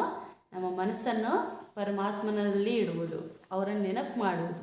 ಈ ಇಂಜೆಕ್ಷನ್ ಎಲ್ಲರಿಗೂ ಹಾಕಬೇಕು. ಅಂದರೆ ಎಲ್ಲರಿಗೂ ತಂದೆಯ ಪರಿಚಯವನ್ನು ಕೊಟ್ಟು ಅವರನ್ನು ತಂದೆಯ ನೆನಪು ಮಾಡುವಂಥ ತರಹ ನಾವು ಹೇಳಿಕೊಡುವುದೇ ಇಂಜೆಕ್ಷನ್ ಆಗಿದೆ. ಬಾಪ್ ಹಿ ಸಾಬ್ ದುಃಖೋನ್ಸೆ ದೂರ ಕರ್ತೆ ಹೇ. ತಂದೆ ಮಾತ್ರ ಯಾಕೆ ಎಲ್ಲರಿಗೂ ಇಂಜೆಕ್ಷನ್ ಹಾಕಬೇಕು ಅಂತಂದರೆ ಎಲ್ಲರ ದುಃಖವನ್ನು ದೂರ ಮಾಡುವಂತಹ ಒಂದೇ ಒಂದು ಶಕ್ತಿ ಯಾರಿಗಿದೆ? ಪರಮಾತ್ಮನಿಗೆ ಮಾತ್ರ ಇದೆ. ಯಾವುದೇ ವ್ಯಕ್ತಿ ಹತ್ರ ನಾವು ದುಃಖ ಆದಾಗ ಹೋಗ್ತೀವಿ, ಅವ್ರು ಏನು ಮಾಡಲಾಗುತ್ತೆ ಹೇಳಿ? ಸ್ವಲ್ಪ ಸಮಯಕ್ಕೆ ನಮಗೆ ಒಳ್ಳೆ ಮಾತುಗಳನ್ನು ಹೇಳಿ ಅಲ್ವಾ, ಸ್ವಲ್ಪ ಸಹಯೋಗ ಕೊಡ್ಬೋದು ಅಷ್ಟೇ. ಆದರೆ ನಮ್ಮ ದುಃಖವನ್ನು ದೂರ ಮಾಡುವಂಥ ಶಕ್ತಿ ಯಾರೊಬ್ಬರಿಗೂ ಇಲ್ಲ. ವೈಭವಗಳಿಗೂ ಇಲ್ಲ, ವಸ್ತುಗಳಿಗೂ ಕೂಡ ಇಲ್ಲ, ಹಾಗೂ ವ್ಯಕ್ತಿಗಳಿಗೂ ಇಲ್ಲ. ಆ ಶಕ್ತಿ ಪರಮಾತ್ಮನಲ್ಲಿ ಮಾತ್ರ ಇದೆ. ಅದಕ್ಕೆ ಅವರನ್ನು ನೆನಪು ಮಾಡಿ. योग से पुण्यात्मा बन जाते हैं, यह एक ही दवाई है योग की। बच्चा जन्मता है, बाप की गोद में जाता है और वर्षे का मालिक बन जाता है। तुमको अभी पता है कि हम बेहद के बाप से वर्षा लेते हैं याद से। ಈಗ ಯೋಗದಿಂದ ನೀವೆಲ್ಲರೂ ಕೂಡ ಪುಣ್ಯಾತ್ಮರಾಗಬೇಕು ಅಂತ ಬಾಬಾ ಹೇಳ್ತಿದ್ದಾರೆ. ಹೊರಗಡೆ ಪುಣ್ಯ ಮಾಡಬೇಕು ಅಥವಾ ಪುಣ್ಯ ಪಡಿಬೇಕು ಅಂತಂದರೆ ವಸ್ತ್ರದಾನವೋ ಅಥವಾ ಅನ್ನದಾನವೋ ಇತ್ಯಾದಿ ದಾನವನ್ನು ಮಾಡುತ್ತಾರೆ. ಆದರೆ ನಿಜವಾಗ್ಲೂ ಕೂಡ ನಾವು ಪುಣ್ಯಾತ್ಮರಾಗಬೇಕು ಅಂತಂದರೆ ನಾವು ಇತರರಿಗೆ ತಂದೆಯ ಪರಿಚಯವನ್ನು ಕೊಡುವ ದಾನವೇ ಶ್ರೇಷ್ಠ. ಹಾಗೂ ನಾವು ಕೂಡ ತಂದೆಯ ನೆನಪಿನಲ್ಲಿ ಇರುವುದೇ ಈ ಯೋಗವೇ ಪುಣ್ಯಾತ್ಮರನ್ನಾಗಿ ನಮ್ಮನ್ನು ಮಾಡಿಬಿಡುತ್ತದೆ ಅಂತ ಬಾಬಾ ಹೇಳ್ತಾರೆ. ಎಲ್ಲ ರೋಗಗಳಿಗೆ ನಿವಾರಣೆ ಅಥವಾ ಮೆಡಿಸನ್ ಒಂದೇ. ಕೆಲವು ಡಾಕ್ಟರ್ಸ್ ಹತ್ರ ಅದೇ ರೀತಿ ಇರುತ್ತೆ. ಯಾವುದೇ ರೋಗ ಹೇಳಿ ಒಂದೇ ಮೆಡಿಸನ್ನು ಅಲ್ವಾ? ನೋಡಿದ್ದೀರಾ ಆ ಥರ ಹಾಸ್ಪಿಟ್ಲ್ಸು? ನಾನು ನೋಡಿದ್ದೀನಿ. ಒಂದು ಪೇಯ್ನ್ ಬರೋ ಇಲ್ಲಿ ಯಾವುದೇ ಪೇಯ್ನ್ ಆಗಿದ್ದರೂ ಕೂಡ ಒಂದು ಸ್ಥಾನ ಇದೆ, ಅಲ್ಲಿಗೆ ಹೋಗಿದ್ರೆ ಆ ಡಾಕ್ಟ್ರ್ ಏನು ಮಾಡ್ತಾರೆ? ಎಲ್ಲರಿಗೂ ಒಂದೇ ಮೆಡಿಸನ್ ಕೊಡ್ತಾರೆ ಅಷ್ಟೇ. ಅದೇ ರೀತಿ ಇಲ್ಲೂ ಕೂಡ ಈ ಹಾಸ್ಪಿಟ್ಲ್ ಹೆಂಗೆ ಅಂದರೆ ಯಾವುದೇ ರೋಗ ಇರಲಿ ಒಂದೇ ಮೆಡಿಸಿನ್. ಯಾವುದದು? ಮನ್ಮನಾಭವ ಅಂದರೆ ತಂದೆಯ ನೆನಪು ಅಂತ ಬಾಬಾ ಹೇಳ್ತಿದ್ದಾರೆ. ಹೇಗೆ ಹೊರಗಡೆ ಮಗು ಹುಟ್ಟಿದ ತಕ್ಷಣ ತಂದೆಗೆ ಮಡಿಲಿಗೆ ಆ ಮಗು ಬಂದಿದ ತಕ್ಷಣ ತಂದೆಯ ಆಸ್ತಿಗೆ ಪೂರ್ತಿ ಮಾಲೀಕ ಆಗಿಬಿಡ್ತಾನೋ, ಅದೇ ರೀತಿ ನೀವೆಲ್ಲರೂ ಕೂಡ ಬೇಹದ್ದಿನ ತಂದೆಯ ನೆನಪು ಮಾಡಿದ್ರೆ ಸಾಕು, ಅವರ ಆಸ್ತಿ ಅಂದರೆ ಅವಿನಾಶಿ ಗುಣಶಕ್ತಿಗಳಿಗೆ ನೀವು ಅಧಿಕಾರಿಗಳಾಗ್ಬಿಡ್ತೀರಿ. ಯಾದ ಮೇ ಹಿ ಅನೇಕ ಪ್ರಕಾರಕ್ಕೆ ವಿಘ್ನ ಪಡ್ತೆ. ಆದರೆ ಇಲ್ಲಿ ವಿಚಿತ್ರ ಏನು ಅಂತಂದರೆ ತಂದೆಯ ನೆನಪಿನಲ್ಲಿಯೇ ನಮಗೆ ತುಂಬ ವಿಘ್ನಗಳು ಬರುತ್ತದೆ ಅಂತ ಬಾಬಾ ಹೇಳ್ತಾರೆ. ತಂದೆಯ ನೆನಪು ಮಾಡಬೇಕು ಅಂತ ಕುಳಿತುಕೊಂಡಾಗ ಅನೇಕ ವಿಚಾರಗಳು ನಮಗೆ ಬರುತ್ತೆ, ಅನೇಕ ಪ್ರಕಾರದಲ್ಲಿ ಮನಸ್ಸು ಓಡ್ತಾ ಇರುತ್ತೆ. ಇಸ್ಲಿಯೇ ಯಾದಕ್ಕೋ ಪಕ್ಕಾ ಕರ್ತೆ ಚ. ಅದಕ್ಕೆ ನಮ್ಮ ಪುರುಷಾರ್ಥನೇ ಏನು ಅಥವಾ ನಾವು ಮಾಡುವಂಥ ಪ್ರಯತ್ನನೇ ಯಾವುದು, ಪರಿಶ್ರಮ ಯಾವುದು ಅಂತಂದರೆ ಪರಮಾತ್ಮನ ನೆನಪು ಮಾಡುವುದು.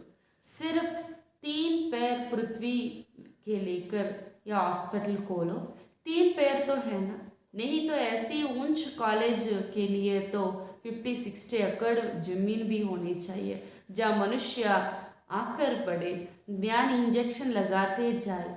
गायन भी है ना कि 3 पैर पृथ्वी के नहीं मिले थे और फिर विश्व के मालिक बन गए. तुम विश्व के मालिक बनते हो, 3 पैर पृथ्वी के कोई बड़ी बात नहीं. फिर आहिस्ते आहिस्ते बढ़ता जाएगा. फाउंडेशन लगाया तो कितने सेंटर्स खुल गए, कितने कौड़ी जैसे हीरे जैसा बन गए. करने वालों को बहुत फ़ायदा है.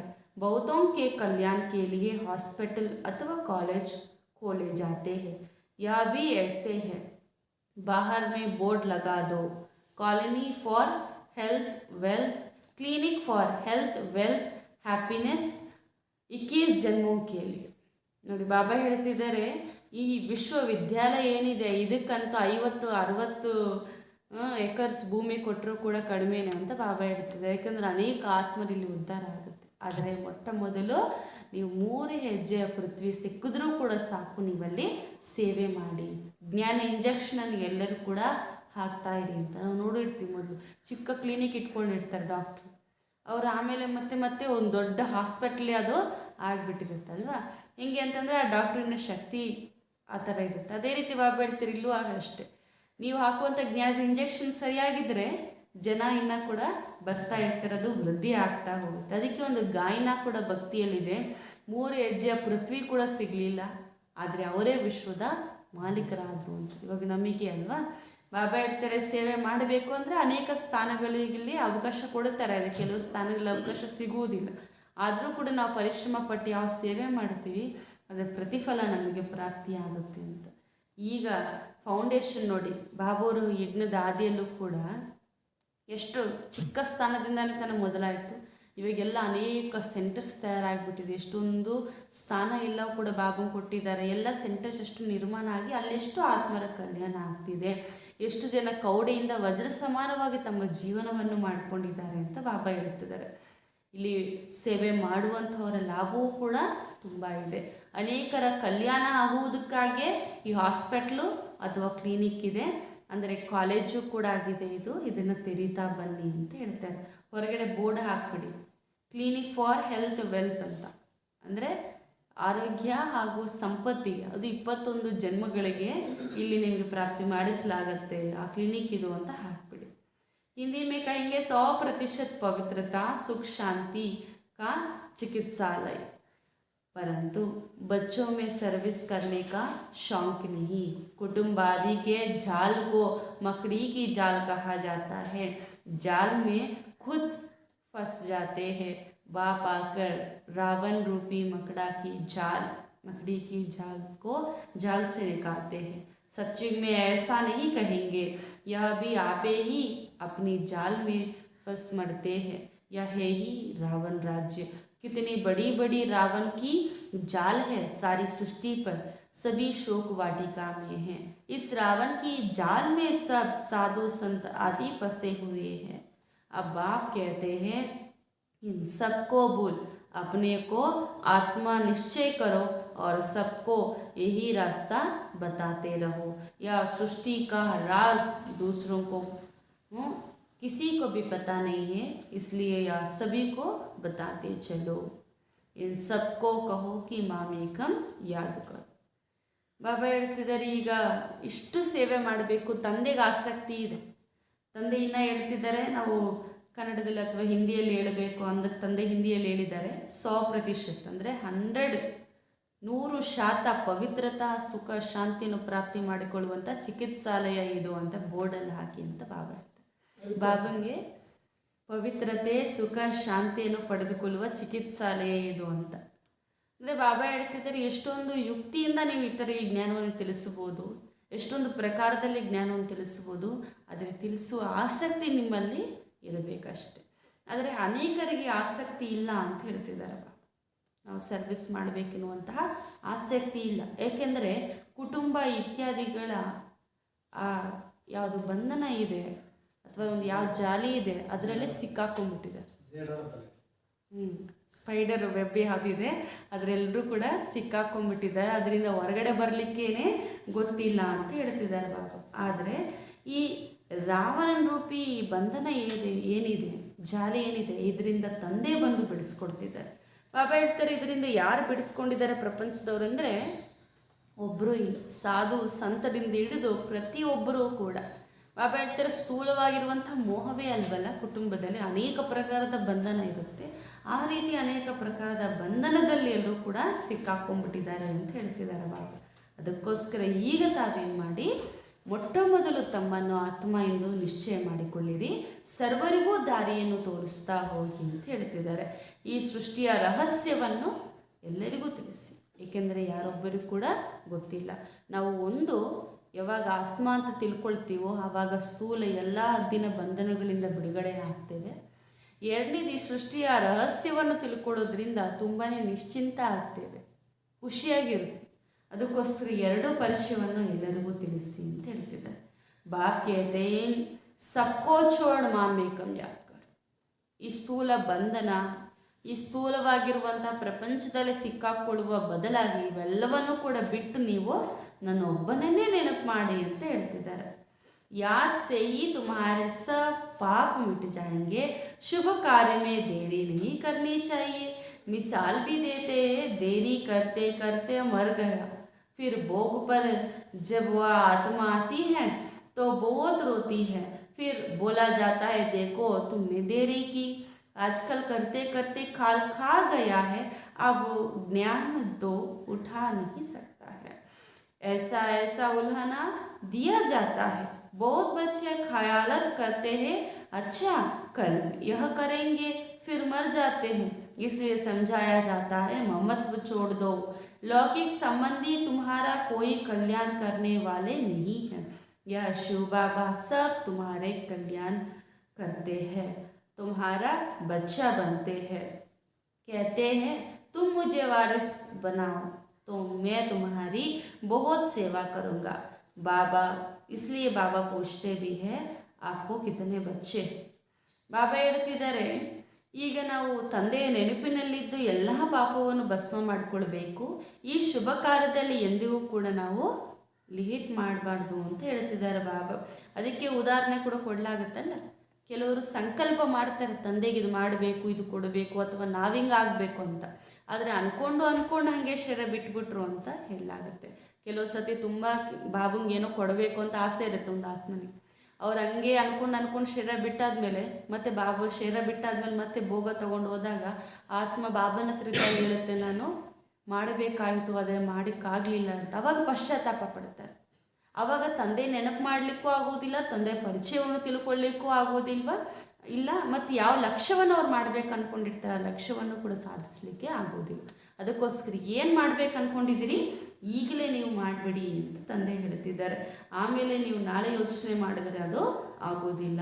ಇವಾಗ ಏನೆಲ್ಲ ನಿಮ್ಮಲ್ಲಿ ಮಮತ್ವ, ಈ ಮೋಹನ, ಈ ಬಂಧನ ಇದೆ ಅದನ್ನು ಬಿಟ್ಟು ಬಿಡಿ. ಲೌಕಿಕ ಸಂಬಂಧಿಗಳು ಯಾರಿಂದಲೂ ನಿಮ್ಮ ಕಲ್ಯಾಣ ಆಗುವುದಿಲ್ಲ ಅಂತ ಬಾಬಾ ಹೇಳ್ತಾರೆ. ಸಂಬಂಧಿಗಳಿಂದ ಕಲ್ಯಾಣ ಆಗ್ಬೋದು ಅಂದರೆ ಸ್ಥೂಲವಾಗಿ ಏನಾದರೂ ಹಣದಿಂದ ಅವ್ರ ಸಹಯೋಗವನ್ನು ಕೊಡ್ಬೋದು, ಅಥವಾ ವ್ಯಕ್ತಿಯ ಸಪೋರ್ಟಿಂದ ಆಗ್ಬೋದು, ಆದರೆ ಅದು ಅಲ್ಪಕಾಲಿಕ. ಆದರೆ ಸದಾಕಾಲಿಕವಾಗಿರುವ ಕಲ್ಯಾಣ ಆಗಬೇಕು, ನಮ್ಮ ಉನ್ನತಿ ಆಗಬೇಕು ಅಂತಂದರೆ ತಂದೆಯ ನೆನಪಿನಿಂದಲೇ ಆಗುತ್ತದೆ. ಅದಕ್ಕೋಸ್ಕರ ಶಿವಬಾಬಾ ಸುಮ್ಮನೆ ಯಾರು ಕಲ್ಯಾಣವೂ ಕೂಡ ಮಾಡಲ್ಲ. ಭಗವಂತನೂ ಕೂಡ ವ್ಯಾಪಾರಗಾರ, ಅವರು ಸುಮ್ಮನೆ ಯಾರಿಗೂ ಕೂಡ ಸಹಯೋಗ ಕೊಡಲ್ಲ. ಬಾಬಾ ಏನು ಹೇಳ್ತಿದ್ದಾರೆ ಅಂದರೆ, ಫಸ್ಟ್ ನೀವೇನು ಮಾಡಿ, ನನ್ನ ನಿಮ್ಮ ಮಗುವಾಗಿ ಮಾಡ್ಕೊಳ್ಳಿ ಅಂತ ಹೇಳ್ತಿದ್ದಾರೆ ಬಾಬಾ. ಆಮೇಲೆ ನಾನು ನಿಮ್ಮನ್ನು ಸಂಪತ್ ಭರಿತ ಮಾಡ್ತೇನೆ, ಅದು 21 ಜನ್ಮಗಳಿಗಾಗಿ ಅಂತ ಹೇಳ್ತಿದ್ದಾರೆ. ಗೋವಿಂದಣ್ಣ, ತಮ್ಗೆ ಎಷ್ಟು ಮಕ್ಕಳಿದ್ದಾರೆ? 3 ಜನ. ಕರೆಕ್ಟ್, ಪಾಸ್ ಆಗಿಬಿಟ್ರು ಅನ್ನೋರು. ಅದಕ್ಕೆ ಬಾಬಾ ಎಲ್ರಿಗೂ ಪ್ರಶ್ನೆ ಕೇಳ್ತಾರೆ, ನಿಮ್ಗೆ ಎಷ್ಟು ಜನ ಮಕ್ಕಳು ಅಂತ. ಫಸ್ಟ್ ಮೊದಲನೇ ಮಗು ಯಾರು? ಶಿವಬಾಬಾನೇ ಅಲ್ವಾ? ಅದಕ್ಕೋಸ್ಕರ ಬಾಬಾ ಹೇಳ್ತಾರೆ, ನೀವು ನನ್ನನ್ನು ಮಗುವಾಗಿ ಮಾಡ್ಕೊಂಡ್ಬಿಟ್ರೆ ನೀವು ಸಂಪತ್ ಭರಿತರಾಗ್ಬಿಡ್ತೀರಾ, ನಾನು ಮಾಡ್ತೇನೆ ಅಂತ. कन्या तो अपने घर जाती है, बच्चे के लिए कितना हैरान होता है। बच्चा नहीं होता तो दूसरी तीसरी शादी भी करते हैं। बाप कहते हैं, वह लौकिक बच्चे तो तुम्हारी कुछ भी सेवा नहीं करेंगे। या एक सबका बच्चा बनता एकदम सबका काना आबाद करेगा, परंतु कई डरते हैं कि सब कुछ देना पड़ेगा, क्या होगा? बाप कहते हैं, अपने बच्चे आदि की पालना तो करनी ही है, परंतु यह याद इस बच्चे को करना है, या तो तुमको लाल बना देगा। काशी के मंदिर में जाकर बलि चढ़ते हैं, समझते हैं शिव पर बलि चढ़ने से जीवन मुक्ति मिलती है। वास्तव में यह बात यहाँ की है। कहाँ की बात कहाँ ले गए? अगर तुम इस बच्चे पर बलि चढ़े तो यह तुम्हारी बहुत सेवा करेगा, स्वर्ग में महल दे देगा। वह बच्चा तो कुछ भी नहीं करेगा, करके ब्राह्मण आदि खिलाएगा। दान, मनुष्य दान पुण्य आदि जो करते हैं सो अपने लिए ही करते हैं। यह हॉस्पिटल खोलने कितना पुण्य का कार्य है। ಅದಕ್ಕೆ ತಂದೆ ಹೇಳ್ತಾರೆ, ಮಕ್ಕಳೇ ಹೊರಗಡೆ ಮಗು ಹುಟ್ಟಿಲ್ಲ ಅಂತಂದರೆ ಎಷ್ಟು ದುಃಖಿತರಾಗ್ತಾರೆ, ಎಷ್ಟೆಲ್ಲ ಪರಿಶ್ರಮ ಪಡ್ತಾರೆ. ಅದಕ್ಕೆ 2ನೇ ಮದುವೆ 3ನೇ ಮದುವೆ ಕೂಡ ಮಾಡ್ಕೊಳ್ತಾರೆ. ಏಕೆಂದರೆ ಸಂತಾನ ಪ್ರಾಪ್ತಿ ಇಲ್ಲ ಅಂತಂದರೆ ಮುಕ್ತಿನೇ ಸಿಗಲ್ಲ ಅಂತ ಕೂಡ ಹೇಳ್ತಾರೆ ಭಕ್ತರು. ಆದರೆ ಬಾಬಾ ಹೇಳ್ತಾರೆ, ಆ ಲೌಕಿಕ ಮಕ್ಕಳು ನಿಮ್ಗೆ ಏನು ಕಲ್ಯಾಣ ಮಾಡ್ತಾರೆ, ನಾನಿದ್ದೇನೆ, ನಾನು ನಿಮಗೆ ಸೇವೆ ಮಾಡ್ತೇನೆ ಅಂತ ಹೇಳ್ತಾರೆ ಬಾಬಾ. ಇವಾಗ ಮಕ್ಕಳು ಯಾರು ತಂದೆ ತಾಯಿಯನ್ನು ಸೇವೆ ಮಾಡುವಂಥವ್ರಾಗಿದ್ದಾರೆ. ಅದಕ್ಕೆ ತಾನೇ ಎಷ್ಟೆಲ್ಲ ವೃದ್ಧಾಶ್ರಮ ಬೆಳೀತಾ ಇದೆ. ಆದರೆ ಬಾಬಾ ಹೇಳ್ತಾರೆ, ನಾನು ನಿಮ್ಮನ್ನು ನೋಡ್ಕೊಳ್ತೇನೆ, ನಾನು ನಿಮಗೆ ಸೇವೆ ಮಾಡ್ತೇನೆ, ಆದರೆ ಈಗ ನನ್ನನ್ನು ಮಗುವಾಗಿ ಮಾಡ್ಕೊಳ್ಳಿ. ಹಂಗಂತೇಳಿ ಅವರೆಲ್ಲರೂ ಬಿಟ್ಟು ಬರಬೇಕಂತಲ್ಲ, ನಿಮ್ಮ ಮಕ್ಕಳು ಇತ್ಯಾದಿಗಳನ್ನು ಪಾಲನೆ ಮಾಡಬೇಕು. ಆದರೆ ನೆನಪು ಯಾರನ್ನು ಮಾಡಬೇಕು? ನನ್ನನ್ನು ಮಾಡಬೇಕು, ಅಂದರೆ ಶಿವಬಾಬರನ್ನು ಮಾಡಬೇಕು ಅಂತ. ಕಾಶಿ ಮಂದಿರದಲ್ಲಿ ಹೋಗಿ ಬಲಿ ಆಗ್ಬಿಡ್ತಾರೆ. ಅಲ್ಲಿ ಕಾಶಿ ಕಲ್ವಟ ಅಂತ ಕತ್ತಲ ಬಾವಿ ಅಂದರೆ ಖಡ್ಗಗಳೊಂದು ಬಾವಿ ಇದೆ, ಅದರಲ್ಲಿ ಬಿದ್ದುಬಿಡ್ತಾರೆ. ನಾವು ಮುಕ್ತಿಗೆ ಹೋಗ್ಬಿಡ್ತೀವಿ ಅಂತ ಅವರು ಭಾವಿಸ್ತಾರೆ. ಆ ಥರ ಇತ್ಯಾದಿ ಇಷ್ಟೊಂದು ಕಾಶಿಲಿ ಹೋಗಿ ಶರೀರ ಬಿಟ್ಟರೆ ನಮಗೆ ಮುಕ್ತಿ ಸಿಗುತ್ತೆ ಅಂತ ಕೂಡ ಗಾಯನ ಇದೆ. ಈ ರೀತಿ ಅನೇಕ ಪ್ರಕಾರದಲ್ಲಿ ಒಂದು ಗಾಯನ ಏನು ಅಂತಂದರೆ, ಕಾಶಿಯಲ್ಲಿ ಶರೀರ ಬಿಟ್ಟರೆ ನಮಗೆ ಮುಕ್ತಿ ಸಿಗುತ್ತೆ, ಭಗವಂತ ನಾವು ಬಲಿಹಾರಿ ಆಗ್ತೀವಿ ಅಂತ. ಆದರೆ ಬಾಬಾ ಹೇಳ್ತಿದ್ದಾರೆ, ನೀವು ಕಾಶಿಯಲ್ಲಿ ಹೋಗೇ ಶರೀರ ಬಿಡಬೇಕಂತಿಲ್ಲ, ಆದರೆ ಪರಮಾತ್ಮನ ಸ್ಮೃತಿಯಲ್ಲಿ ಪರಮಾತ್ಮನಿಗಾಗಿ ನಾವೇನಾದರೂ ಇವಾಗ ಬಲಿಹಾರಿ ಆಗಿದ್ರೆ ಸಂಪೂರ್ಣ ನಮ್ಮದೆಲ್ಲವನ್ನೂ ಕೂಡ ಪರಮಾತ್ಮನದೇ ಅಂತ ನಾವು ಯಾವಾಗ ಅವ್ರಿಗೆ ಅರ್ಪಿಸುತ್ತೇವೋ ಆವಾಗ ನಮ್ಮ ಭಾಗ್ಯ ನಿರ್ಮಾಣ ಆಗ್ಬಿಡುತ್ತೆ. ಆದರೆ ಇಲ್ಲಿ ಕೆಲವರು ಭಯ ಪಡ್ತಾರಂತೆ, ಏನಂತ ಅಂದರೆ ಎಲ್ಲವನ್ನೂ ಕೊಟ್ಬಿಡ್ಬೇಕಾ, ಎಲ್ಲವನ್ನೂ ಮಾಡಿಬಿಡ್ಬೇಕಾ ಅಂತ. ಬಾಬಾ ಹೇಳ್ತಾರೆ, ಶಿವಬಾಬುರ್ಗೆ 1 ರೂಪಾಯಿ ಬೇಡ, ಭಗವಂತನಿಗೆ ಕಾಸು ಕೊಡಬೇಕಾ, ನಾವು ಹಣ ಕೊಡಬೇಕಾ, ಅವರನ್ನು ನಾವು ಪಾಲನೆ ಮಾಡಬೇಕಾ? ಅವರಿಗೆ ನಮ್ಮ ಹಣ ಯಾವುದೂ ಕೂಡ ಬೇಕಿಲ್ಲ. ನಾವು ಏನೇ ಮಾಡಿದ್ರೂ ಕೂಡ ನಮ್ಮ ಪ್ರಾಪ್ತಿ ಇದರಲ್ಲಿ ಅಡಗಿದೆ. ಹೊರಗಡೆ ದಾನ ಪುಣ್ಯ ಮಾಡ್ತಿಂದ ಸುಮ್ಮನೆ ಮಾಡ್ತಾರೆ, ಅಯ್ಯೋ ನಮಗೆ ಪುಣ್ಯ ಸಿಗುತ್ತೆ ಅದಕ್ಕೆ ಮಾಡ್ತಿದ್ದೀವಿ ಅಂತ ಹೇಳ್ತಾರೆ, ಯಾವುದೊಂದು ಇಚ್ಛೆ ಇಟ್ಕೊಂಡೆ ಮಾಡ್ತಾರಲ್ವ. ಇಲ್ಲೂ ಬಾಬಾ ಹೇಳ್ತಿದ್ದಾರೆ, ನೀವು ಯಾವುದೆಲ್ಲ ನನಗೆ ಕೊಡ್ತೀರಿ ಅದು ರಿಟರ್ನಾಗಿ ನಾನು ನಿಮಗೆ ಮಾಡ್ತೇನೆ. ಈಗ ನೀವು ನನಗೆಲ್ಲವನ್ನು ಕೂಡ ಅರ್ಪಣೆ ಮಾಡಿದ್ರೆ, ಅರ್ಪಣೆ ಬಾಬಂಗೆಲ್ಲ ಕೊಟ್ಬಿಡ್ಬೇಕಂತೇನಿಲ್ಲ, ನಾವು ಮನಸ್ಸಿನಿಂದ ಪರಮಾತ್ಮಂದೇ ಅಂತ ಭಾವಿಸಿ ನಿಮಿತ್ತಾಗಿ ಎಲ್ಲ ಕಾರ್ಯವನ್ನು ನಡೆಸ್ಕೊಂಡು ಹೋಗುವುದೇ. ಆದರೆ ಬಾಬಾ ಹೇಳ್ತಾರೆ, ಈ ರೀತಿ ನೀವು ಬಲಿಹಾರಿ ಆಗಿಬಿಟ್ರೆ ನಾನು ನಿಮಗೆ ಸೇವೆ ಮಾಡ್ತೇನೆ, ಸ್ವರ್ಗದ ಮಹಲನ್ನೇ ಕೊಡ್ತೇನೆ ಅಂತ ಹೇಳ್ತಿದ್ದಾರೆ ಬಾಬಾ. ಅವ್ರು ಏನು ಮಾಡ್ತಾರೆ, ಹೊರಗೆ ಮಗು ಏನು ಮಾಡ್ತಾರೆ ಗೊತ್ತಾ, ಸ್ಥೂಲವಾಗಿ ಬಾಬಾ ಹೇಳ್ತಿದ್ದಾರೆ, ಮಗ ಇದ್ದಾನೆ ಅಂತಂದರೆ ಜಾಸ್ತಿ ಅಂದರೆ ಜಾಸ್ತಿ ಏನು ಮಾಡ್ಬೋದು ಅಂದರೆ, ನೀವು ಶರೀರ ಬಿಟ್ಟಿದ್ದಾಗ ಬ್ರಾಹ್ಮಣನನ್ನು ಕರೆಸಿ ಕಾರ್ಯ ಮಾಡಿಸಿ ದಾನ ಮಾಡ್ಬೋದು ಅಷ್ಟೇ ಅಂತ ಹೇಳ್ತಿದ್ದಾರೆ ಬಾಬಾ. ಆದರೆ ನಾನೇನು ಮಾಡ್ತೇನೆ, ನಿಮ್ಮ ಭವಿಷ್ಯತ್ತನ್ನು ಕೂಡ ನಾನು ನಿರ್ಮಾಣ ಚೆನ್ನಾಗಿ ನೋಡಿಕೊಂಡು ಸಹ ಹಾಸ್ಪಿಟಲ್ಗೆಲ್ಲ ಕರ್ಕೊಂಡು ಹೋಗ್ಬೋದು, ಆ ಇಂಜೆಕ್ಷನ್ ಹಾಕ್ಸ್ಬೋದು, ಊಟ ಆಗ್ಬೋದು, ಆದರೆ ಖುಷಿ ಆನಂದ ಕೊಡೋಕ್ಕೆ ಸಾಧ್ಯ ಇಲ್ಲ. ಅದು ಅವಿನಾಶಿಯಾಗಿ ಕೊಡ್ಲಿಕ್ಕಂತೂ ಸಾಧ್ಯ ಇಲ್ಲ. ಇದಕ್ಕೆ ಬಾಬಾ ಹೇಳ್ತಾರೆ, ಈಗ ನೀವು ನನ್ನ ಸೇವೆಯನ್ನು ಮಾಡಿ ಅಂತ ಹೇಳ್ತಿದ್ದಾರೆ ಬಾಬಾ. ಮನುಷ್ಯ ದಾನ ಪುಣ್ಯ ಕರ್ತೆ ಜೋ ಭಿ ಹೈ ವೋ ಸಬ್ ಅಪ್ನೆ ಕೆ ಲಿಯೇ ಹಿ. ಮನುಷ್ಯ ದಾನ ಪುಣ್ಯಗಳು ಏನೇ ಮಾಡಿದ್ರು ಕೂಡ ತಮಗಾಗೆ ಮಾಡ್ಕೊಳ್ತಾರೆ. ಆದರೆ ಎಲ್ಲ ಪುಣ್ಯ ಕಾರ್ಯಗಳಿಗೂ ಕೂಡ ಶ್ರೇಷ್ಠ ಕಾರ್ಯ ಯಾವುದು? ಈ ಥರ ಹಾಸ್ಪಿಟಲ್ಸ್ ಅಂದರೆ ಈ ಥರ ಸೇವಾ ಕೇಂದ್ರವನ್ನು ತೆರೆಯುವುದು, ಭಗವಂತನ ಪರಿಚಯ ತಿಳಿಸುವುದಕ್ಕೆ ಒಂದು ಸ್ಥಾನವನ್ನು ಕೊಡುವುದೇ ಮಹಾಪುಣ್ಯದ ಕಾರ್ಯ ಅಂತ ಹೇಳ್ತಿದ್ದಾರೆ ಬಾಬಾ. साहूकार लोग तो 10 या 15 हॉस्पिटल खोल देते हैं, यह पैसे आदि तो सब खत्म हो जाएंगे। तुम किराए पर मकान लेकर 50,000 से 50 हॉस्पिटल खोल दो, फिर वह आपे ही अपने पैर पर खड़े हो जाएंगे। बाप कितना सहज युक्तियाँ सर्विस की बताते हैं। गंगा के कंठे पर जाकर सर्विस करो, अपनी पीठ पर यह बाबा का परिचय लगा दो, आपे ही पढ़ते रहेंगे। देह अभिमान छोड़ना है।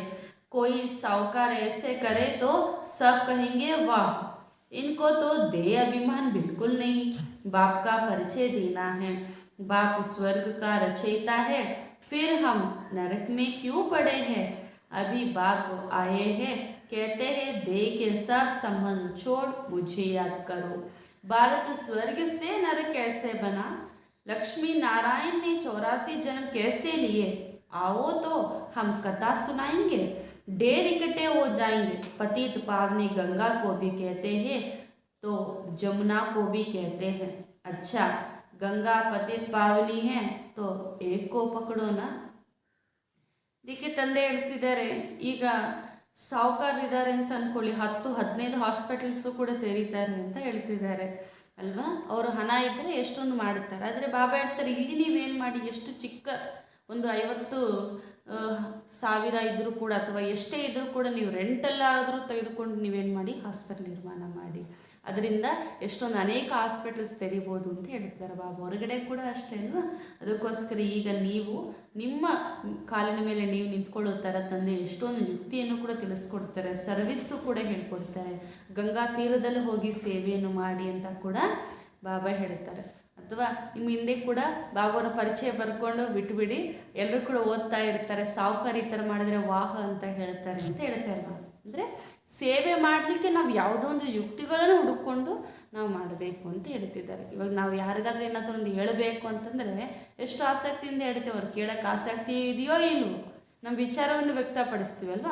ಆದರೆ ಇದಂತೂ ಸತ್ಯ ಪರಿಚಯ, ಅದಕ್ಕೋಸ್ಕರ ಸತ್ಯ ಪರಿಚಯವನ್ನು ಎಲ್ಲರಿಗೂ ಕೂಡ ತಿಳಿಸಿ, ತಂದೆ ಬಂದು ಸ್ವರ್ಗದ ರಚಯಿತ, ಅವರು ಈ ನರಕವನ್ನು ಸ್ವರ್ಗವನ್ನಾಗಿ ಮಾಡ್ತಿದ್ದಾರೆ. ನಮ್ಮ ತಂದೆ ಸ್ವರ್ಗದ ರಚಯಿತ ಅಂದರೆ ನಾವು ಯಾಕೆ ಈ ನರಕದಲ್ಲಿದ್ದೀವಿ ಅಂತ ಒಂದು ಸಂಕಲ್ಪ ಬರಬೇಕಲ್ವ. ನಮ್ಮ ತಂದೆ ತುಂಬ ಸಾಹುಕಾರ ಅಂದರೆ ನಮ್ಗೆ ಏನು ಇಲ್ಲದೆ ಬಡವರ ಥರ ಇದ್ದೀವಿ ಅಂತಂದ್ರೆ ಅದಕ್ಕೊಂದು ಕಾರಣ ಇರಬೇಕಲ್ವ. ಇವಾಗಲೂ ಕೂಡ ಈ ಸೃಷ್ಟಿಯಲ್ಲಿ ನಾವು ಮೊಟ್ಟ ಮೊದಲು ಬಂದಾಗ ಸಂಪದ್ಭರಿತವಾಗಿದ್ದು, ಆದರೆ ಅನೇಕ ಜನ್ಮಗಳು ಎಲ್ಲವನ್ನು ಕೂಡ ಕಳ್ಕೊಂಡು ಇವಾಗ ಅಂತಿಮದಲ್ಲಿ ಭಿಕಾರಿಗಳಾಗ್ಬಿಟ್ಟಿದ್ದೇವೆ. ಪುನಃ ತಂದೆ ಬಂದು ನಮಗೆ ಸ್ವರ್ಗದ ಆಸ್ತಿಯನ್ನು ಕೊಡ್ತಿದ್ದಾರೆ. ಅದಕ್ಕೋಸ್ಕರ ತಂದೆ ಹೇಳ್ತಾರೆ, ಮಕ್ಕಳೇ, ದೇಹ ಹಾಗೂ ದೇಹದ ಎಲ್ಲ ಸಂಬಂಧಗಳನ್ನು ಬಿಟ್ಟು ನನ್ನೊಬ್ಬನನ್ನು ನೆನಪು ಮಾಡಿ ಅಂತ ಹೇಳ್ತಿದ್ದಾರೆ. ಲಕ್ಷ್ಮೀ ನಾರಾಯಣರು ಯಾರು 84 ಜನ್ಮವನ್ನು ಪಡ್ಕೊಂಡಿದ್ರು, ಅವರು ಇವಾಗ ಎಲ್ಲಿದ್ದಾರೆ, ಏನಾಯಿತು, ಆ ಕತೆ ನಾವು ತಿಳಿಸ್ಕೊಡ್ತೇವೆ ಬನ್ನಿ ಅಂತ ನಾವು ಹೇಳಬೇಕು. ಭಾರತದ ಇತಿಹಾಸವನ್ನು ನಾವು ತಿಳಿಸ್ಕೊಡ್ತೇವೆ ಅಂತ ಹೇಳಿ. ಪತೀತ ಪಾವನಿ ಗಂಗೆ ಅಂತ ಹೇಳ್ತೀರಾ ಅಂತಂದರೆ ಜಮುನಾ ಅಂತ ಕೂಡ ಯಾಕೆ ಹೇಳ್ತೀರಾ, ಅದು ಕೂಡ ಪಾವನಿ ಅಂತ ಯಾಕೆ ಹೇಳ್ತೀರಾ. ಪಾವನಿ ಅಂತ ಒಂದು ಮಾತ್ರ ಆಗಿರುತ್ತಲ್ವ, ಒಂದನ್ನು ಇಟ್ಕೊಳ್ಳಿ ಅಂತ ಬಾಬಾ ಹೇಳ್ತಿದ್ದಾರೆ. ಆದರೆ ಈ ಸ್ಥೂಲವಾಗಿರುವಂಥ ನೀರು ಪತಿತ ಪಾವನಿ ಅಲ್ಲ.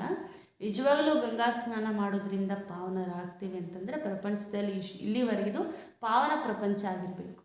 ಗಂಗಾ ಸ್ನಾನ ಎಷ್ಟೊಂದು ಜನ ಮಾಡ್ತಾರೆ, ಮೇಲೆ ಎಲ್ಲ ಕೂಡ ಮಾಡ್ತಾರೆ, ಇವಾಗಲೂ ಕೂಡ ಎಷ್ಟೊಂದು ಜನ ಸ್ನಾನ ಮಾಡ್ಕೊಂಡ್ಬರ್ತಾರೆ, ಮನೆಯಲ್ಲೂ ಕೂಡ ಗಂಗಾ ಜಲವನ್ನು ಇಡ್ತಾರೆ. ಆ ರೀತಿ ಮಾಡಂಗಿದ್ದು ಪಾವನ ಪ್ರಪಂಚ ಆಗಬೇಕು, ಸೃಷ್ಟಿಯಲ್ಲಿ ಸುಖ ಸ್ಥಾಪನೆ ಆಗಿರಬೇಕು. ಆದರೆ ಇವಾಗ ಏನಾಗ್ತಿದೆ, ಅದು ದುಃಖ ಅತಿ ಆಗ್ತಿದೆ. ಸ್ಥೂಲವಾಗಿರುವಂಥ ನೀರು ಮಾಡೋದಿಲ್ಲ, ಆದರೆ ಪರಮಾತ್ಮನ ಜ್ಞಾನ ಗಂಗೆ ಏನು ಮಾಡುತ್ತೆ, ನಮ್ಮನ್ನು ಪಾವನ ಮಾಡುತ್ತದೆ ಅಂತ ಹೇಳ್ತಿದ್ದಾರೆ. अब तुम बच्चों ने ड्रामा को जाना है फिर समझाना है. ಫಸ್ಟ್ ಮೊಟ್ಟ ಮೊದಲು ಈ ಡ್ರಾಮಾ ಅಂದರೆ ಇವಾಗ ನಾವೆಲ್ಲಿದ್ದೀವಿ, ಒಂದು ನಾಟಕ ರಂಗಮಂಚದಲ್ಲಿದ್ದೀವಿ. ಈ ಚಕ್ರದ ಬಗ್ಗೆ ನಾವು ಯಾವಾಗ ಬಂದ್ವಿ, ಹೆಂಗೆ ಬಂದ್ವಿ, ಏನು ಮಾಡ್ತಿದ್ದೀವಿ, ಮತ್ತು ಏನು ಮಾಡಬೇಕು, ಈ ಪೂರ್ತಿ ಒಂದು ಡ್ರಾಮಾ, ಒಂದು ನಾಟಕವನ್ನು ನೀವು ತಿಳ್ಕೊಳ್ಳಿ, ಆಮೇಲೆ ಇತರರಿಗೆ ಅರ್ಥ ಮಾಡಿಸಿ. अगर औरों को रोशनी नहीं देंगे तो कौन कहेंगे कि इनकी बुद्धि में रोशनी है. सर्जन इंजेक्शन लगा ना सके तो उसको सर्जन कौन कहेंगे. ಮತ್ತು ಯಾಕೆ ನಾವು ಇತರಿಗೆ ಜ್ಞಾನವನ್ನು ತಿಳಿಸಬೇಕು ಅಂತ ಕೂಡ ನೀವು ಕೇಳಬಹುದು ಪ್ರಶ್ನೆ. ಅದಕ್ಕೆ ಬಾಬಾ ಹೇಳ್ತಾರೆ, ಒಂದು ವೇಳೆ ನೀವು ಇತರಿಗೆ ಬೆಳಕು ಕೊಡಲಿಲ್ಲ ಅಂತಂದರೆ ಅವ್ರು ಹೆಂಗೆ ನಂಬ್ತಾರೆ ನೀವು ನಿಜವಾಗ್ಲೂ ಬೆಳಕಲ್ಲಿದ್ದೀರಿ ಅಂತ. ಅಂದರೆ ನೀವು ಇತರಿಗೆ ಜ್ಞಾನವನ್ನು ಕೊಡಲಿಲ್ಲ ಅಂತಂದರೆ ನಿಮ್ಮಲ್ಲಿ ಜ್ಞಾನ ಇದೆ ಅಂತ ಹೆಂಗೆ ಗೊತ್ತಾಗುತ್ತೆ ಅಂತ ಹೇಳ್ತಿದ್ದಾರೆ ಬಾಬಾ. ಲೈಟ್ ಇದೆ ಅಂತಂದರೆ ಆಟೋಮೆಟಿಕಲಿ ಪ್ರಕಾಶ ಅನ್ನೋದು ಇದ್ದೇ ಇದೆ, ಅನೇಕರದ ದಾರಿ ತೋರಿಸುತ್ತೆ ಅಲ್ವಾ. ಲೈಟೇ ಇಲ್ಲ ಅಂತಂದರೆ ಪ್ರಕಾಶ ಇದೆ ಅಂತ ನಾವು ಹೆಂಗೆ ಹೇಳ್ತೀವಿ. ಇವಾಗ ಡಾಕ್ಟ್ರ್ ಇದ್ದಾರೆ ಅಂತಂದರೆ ಇಂಜೆಕ್ಷನ್ನೇ ಹಾಕಿಲ್ಲ ಅಂತಂದ್ರೆ ಅವ್ರನ್ನ ಯಾರು ಡಾಕ್ಟ್ರ್ ಅಂತ ಹೇಳ್ತಾರೆ. ಇವಾಗ ನಾನು ಡಾಕ್ಟ್ರ್ ಅಂತ ಹೇಳ್ಕೊಂಡು ಇಂಜೆಕ್ಷನ್ ಹಾಕಿ ನನಗೆ ಬರಲ್ಲ ಅಂದರೆ ನಂಬ್ತಾರೆ ಯಾರಾದರೂ? ನಂಬೋದಿಲ್ಲ. ಅದಕ್ಕೋಸ್ಕರ ನೀವು ಪಡ್ಕೊಂಡಿರುವಂಥ ಜ್ಞಾನವನ್ನು ಸರ್ವರಿಗೂ ಕೂಡ ತಿಳಿಸಿ ಸರ್ವರ ಕಲ್ಯಾಣವನ್ನು ಮಾಡಿ. तुम बच्चों को सारी रोशनी मिली है, 84 जन्मों के राज बुद्धि में है. तुम इस ड्रामा को और एक्टर्स की एक्ट को जानते हो. ऊंचते ऊंच एक्ट है ಬಾಪ್ ಕಿ. ತಂದೆ ಹೇಳ್ತಿದ್ದಾರೆ ಡ್ರಾಮಾ ಬಗ್ಗೆ ಹಾಗೂ ಈ ಡ್ರಾಮಾದಲ್ಲಿ ಮಾಡುವಂಥ ಪಾತ್ರದ ಬಗ್ಗೆ, ಪ್ರತಿಯೊಬ್ಬರ ಪಾತ್ರದ ಬಗ್ಗೆ ನೀವು ತಿಳ್ಕೊಂಡಿದ್ದೀರಿ. ಇಲ್ಲಿ ಎಲ್ಲ ಆ್ಯಕ್ಟರ್ಸಲ್ಲೂ ಕೂಡ ಉನ್ನತವಾಗಿರುವಂಥ ಆ್ಯಕ್ಟ್ ಅಥವಾ ಅವ್ರ ಆ್ಯಕ್ಟ್ ಏನಿದೆ, ಪಾತ್ರ ಏನಿದೆ, ಅದು ಯಾರ್ದು? ಪರಮಾತ್ಮಂದು ಅಂತ ಹೇಳ್ತಾರೆ ಬಾಬಾ. ಪ್ರತಿಯೊಬ್ಬರ ಪಾತ್ರ ವಿಶೇಷ, ಆದರೆ ಅದರಲ್ಲಿ ವಿಶೇಷ ಪಾತ್ರ ಯಾರ್ದು ಅಂತಂದರೆ ಪರಮಾತ್ಮಂದು. ಬಚ್ಚೋಕೆ ಸಾಥ್ ಪಾಠ ಬಜಾತೆ. ಮತ್ತು ಅಂಥ ತಂದೆ, ಉನ್ನತವಾಗಿರುವಂಥ ತಂದೆ ನಮ್ಮ ಜೊತೆ ಪಾತ್ರವನ್ನು ಮಾಡ್ತಾರೆ. ತುಮ್ ಭಾರತ್ ಕೋ ಸ್ವರ್ಗ ಬನಾತೆ ಹೋ ಪರಂತು ಹೋ ಗುಪ್ತ್.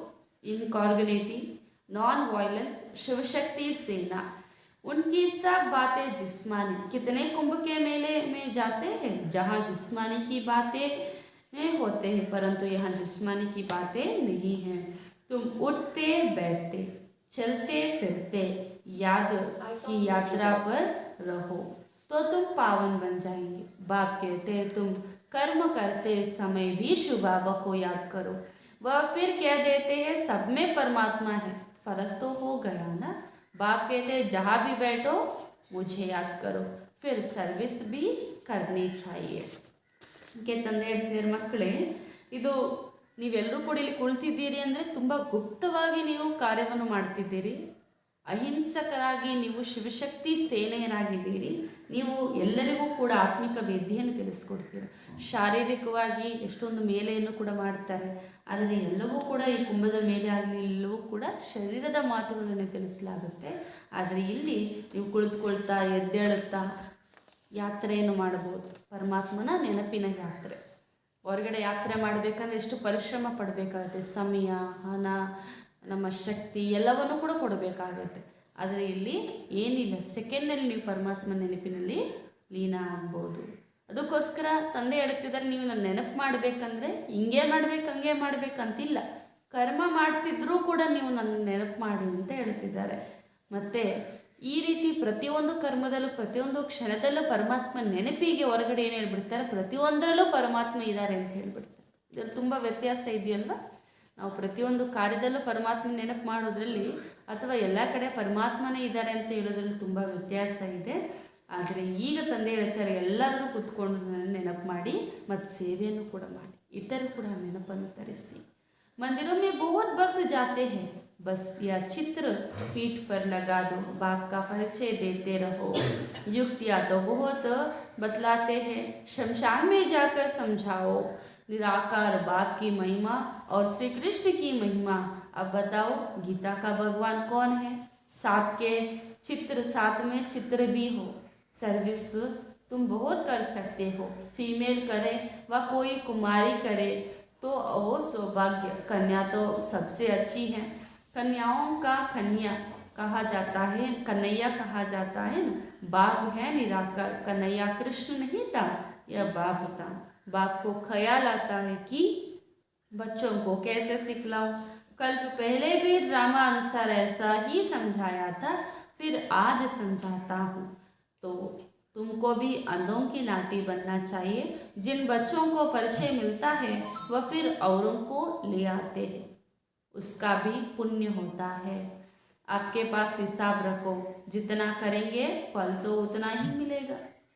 ಈಗ ನಾವು ಯುಕ್ತಿಗಳಿಂದ ಜ್ಞಾನವನ್ನು ತಿಳಿಸಬೇಕು ಅಂತ ಬಾಬಾ ಹೇಳ್ತಾರೆ. ಚಿತ್ರಗಳನ್ನು ಕೂಡ ನಿಮ್ಮ ಬೆನ್ನಿನ ಹಿಂದೆ ಹಾಕ್ಕೊಂಡು ತಿರುಗಿ ಅಂತ ಬಾಬಾ ಹೇಳ್ತಿದ್ದಾರೆ. ಅಂದರೆ ಸೇವೆ ಮಾಡಲಿಕ್ಕೆ ನಮ್ಗೆ ಅಷ್ಟೊಂದು ಆಸಕ್ತಿ ಇರಬೇಕು. ಮಂದಿರಗಳು ಹೋಗಿ ಭಕ್ತರಿಗೆ ತಿಳಿಸಬೇಕು, ಯುಕ್ತಿಗಳಿಂದ ನಾವು ತಿಳಿಸ್ಬೇಕು. ಸ್ಮಶಾನಕ್ಕೂ ಕೂಡ ಹೋಗಿ ಜ್ಞಾನವನ್ನು ತಿಳಿಸಿ ಬನ್ನಿ ಅಂತ ಬಾಬಾ ಹೇಳ್ತಿದ್ದಾರೆ. ಒಳ್ಳೆಯ ಕಾರ್ಯದಕ್ಕೆ ಕೆಟ್ಟ ಕಾರ್ಯಕ್ಕೆ ಎಲ್ಲದಕ್ಕೂ ಕೂಡ ಹೋಗಿ ನೀವು ಎಲ್ಲರಿಗೂ ಕೂಡ ಈ ಜ್ಞಾನವನ್ನು ತಿಳಿಸಿ ಅಂತ ಹೇಳ್ತಿದ್ದಾರೆ. ಮತ್ತು ಅವರೇ ಬಂದು ನಿಮಗೆ ಧನ್ಯವಾದಗಳು ತಿಳಿಸ್ತಾರೆ. ಇದರಲ್ಲಿ ನಿಮ್ಮ ಪುಣ್ಯದ ಕಾರ್ಯ ಇದೆ ಅಂತ ಹೇಳ್ತಿದ್ದಾರೆ. ಗೋಸ್ಕರ ಗೀತೆಯ ಭಗವಂತ ಯಾರು ಅಂತ ಹೇಳಿ ಕೂಡ ಹೇಳಿ, ತಂದೆ ಮಹಿಮೆ ಏನು, ಕೃಷ್ಣನ ಮಹಿಮೆ ಏನು ಅದು ಕೂಡ ತಿಳಿಸಿ.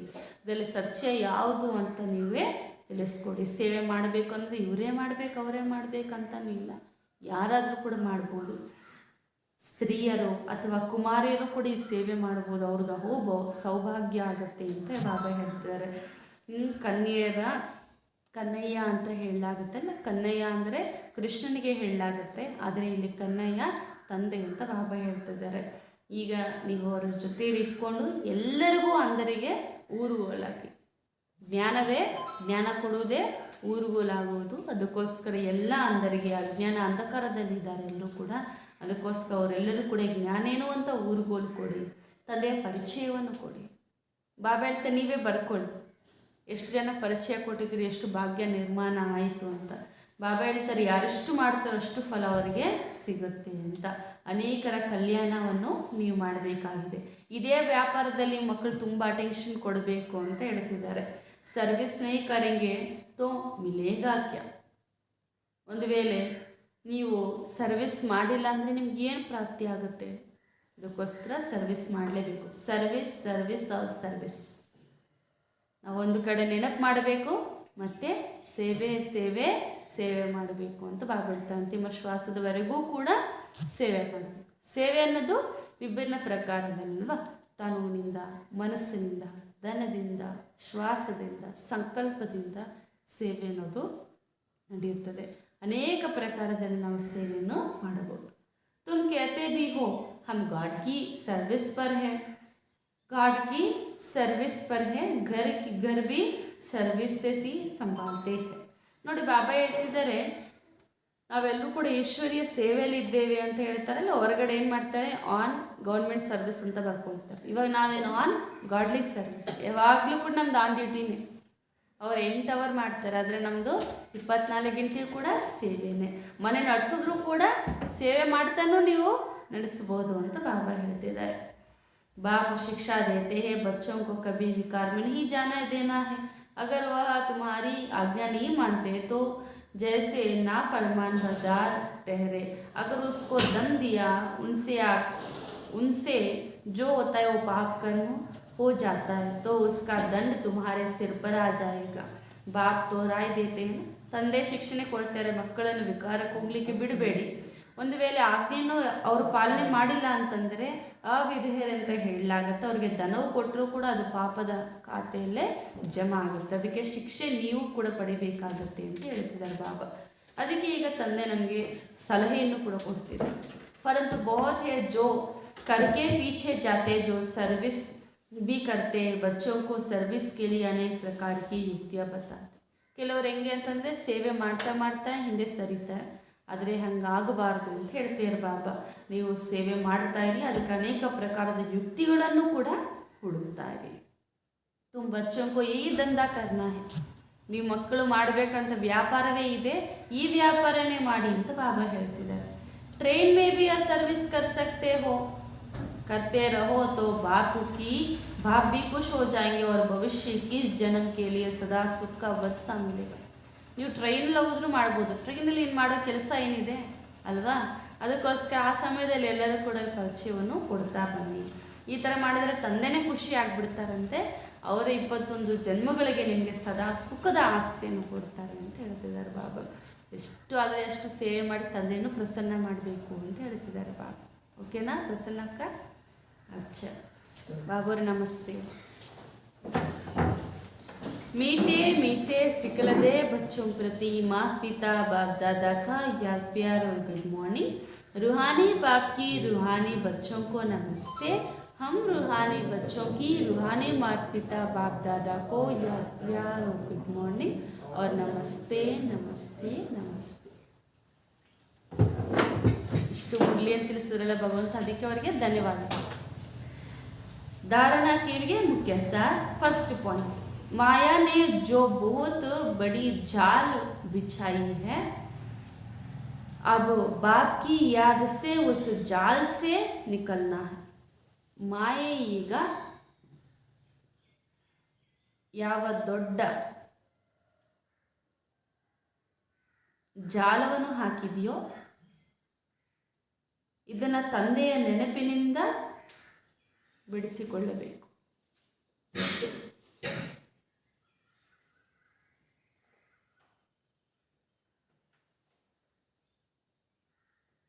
పార్వతిక అర్థమైందా?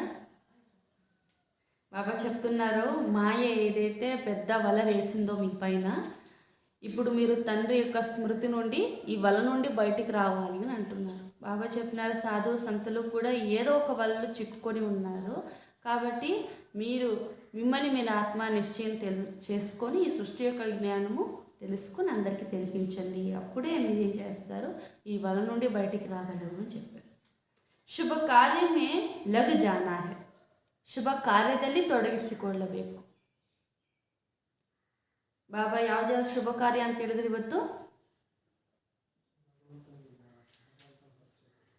ತಂದೆಯ ಪರಿಚಯವನ್ನು ಕೊಡುವುದು, ಈ ಕೇಂದ್ರವನ್ನು ತೆಗೆಯೋದು, 3 ಹೆಜ್ಜೆ ಪೃಥ್ವಿಯನ್ನು ಕೊಡೋದು, ಇದು ಅಂದರೆ ಅವಿನಾಶಿಯಾಗಿ ಉಳ್ಕೊಳ್ಳುವಂಥ ಆತ್ಮಕ್ಕೆ ಸಂಬಂಧಪಟ್ಟಿರುವಂಥ ಸಂಪಾದನೆ ಶುಭ ಕಾರ್ಯ ಅಂತ ಹೇಳಿದರು ಬಾಬಾ. किसी भी देहदारी की झाल में नहीं फंसना है, सबसे ममत्व निकाल देना है. ಕಂಟಿನ್ಯೂ. ಯಾವುದೇ ದೇಹದಾರಿಯ ಜಾಲದಲ್ಲಿ ಸಿಕ್ಕಿ ಹಾಕೊಳ್ಳಬಾರದು, ಎಲ್ಲದರಿಂದ ಮಮತ್ವವನ್ನು ತೆಗೆದು ಹಾಕಬೇಕು.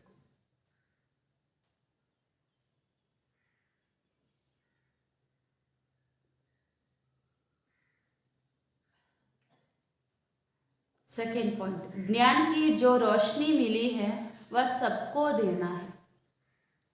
ಜ್ಞಾನದ ಬೆಳಕನ್ನು ಎಲ್ಲರಿಗೂ ಕೊಡಬೇಕಾಗಿದೆ. జ్ఞానದ ಬೆಳಕನ್ನು ಎಲ್ಲರಿಗೂ కొడಬೇಕು. బాబా చెప్తున్నారు, శుభకార్యంలో ఎప్పుడూ కూడా మీరు లేట్ చేయరాదు, వేచి ఉండరాదు, తక్షణమే చేయాలి. దేహదారి యొక్క వలలో ఎప్పుడు కూడా చిక్కుకోరాదు, మమత్వమును తెంచివేయండి అని అంటున్నారు. రెండో పాయింట్లో బాబా చెప్తున్నారు, జ్ఞానమును వెలుగును అందరికీ ఇవ్వాలి. देह अभिमान को छोड़ भिन्न भिन्न युक्तियों से सर्विस करनी है. ದೇಹ ಅಭಿಮಾನವನ್ನು ಬಿಟ್ಟು ಭಿನ್ನ ಭಿನ್ನ ಯುಕ್ತಿಗಳಿಂದ ಸೇವೆಯನ್ನು ಮಾಡಬೇಕು.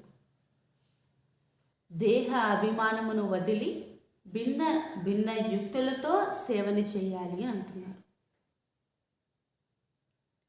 అందోంకి లాఠీ వన్నా అందರಿಗೆ ಊರುಗೋಲಾಗಬೇಕು.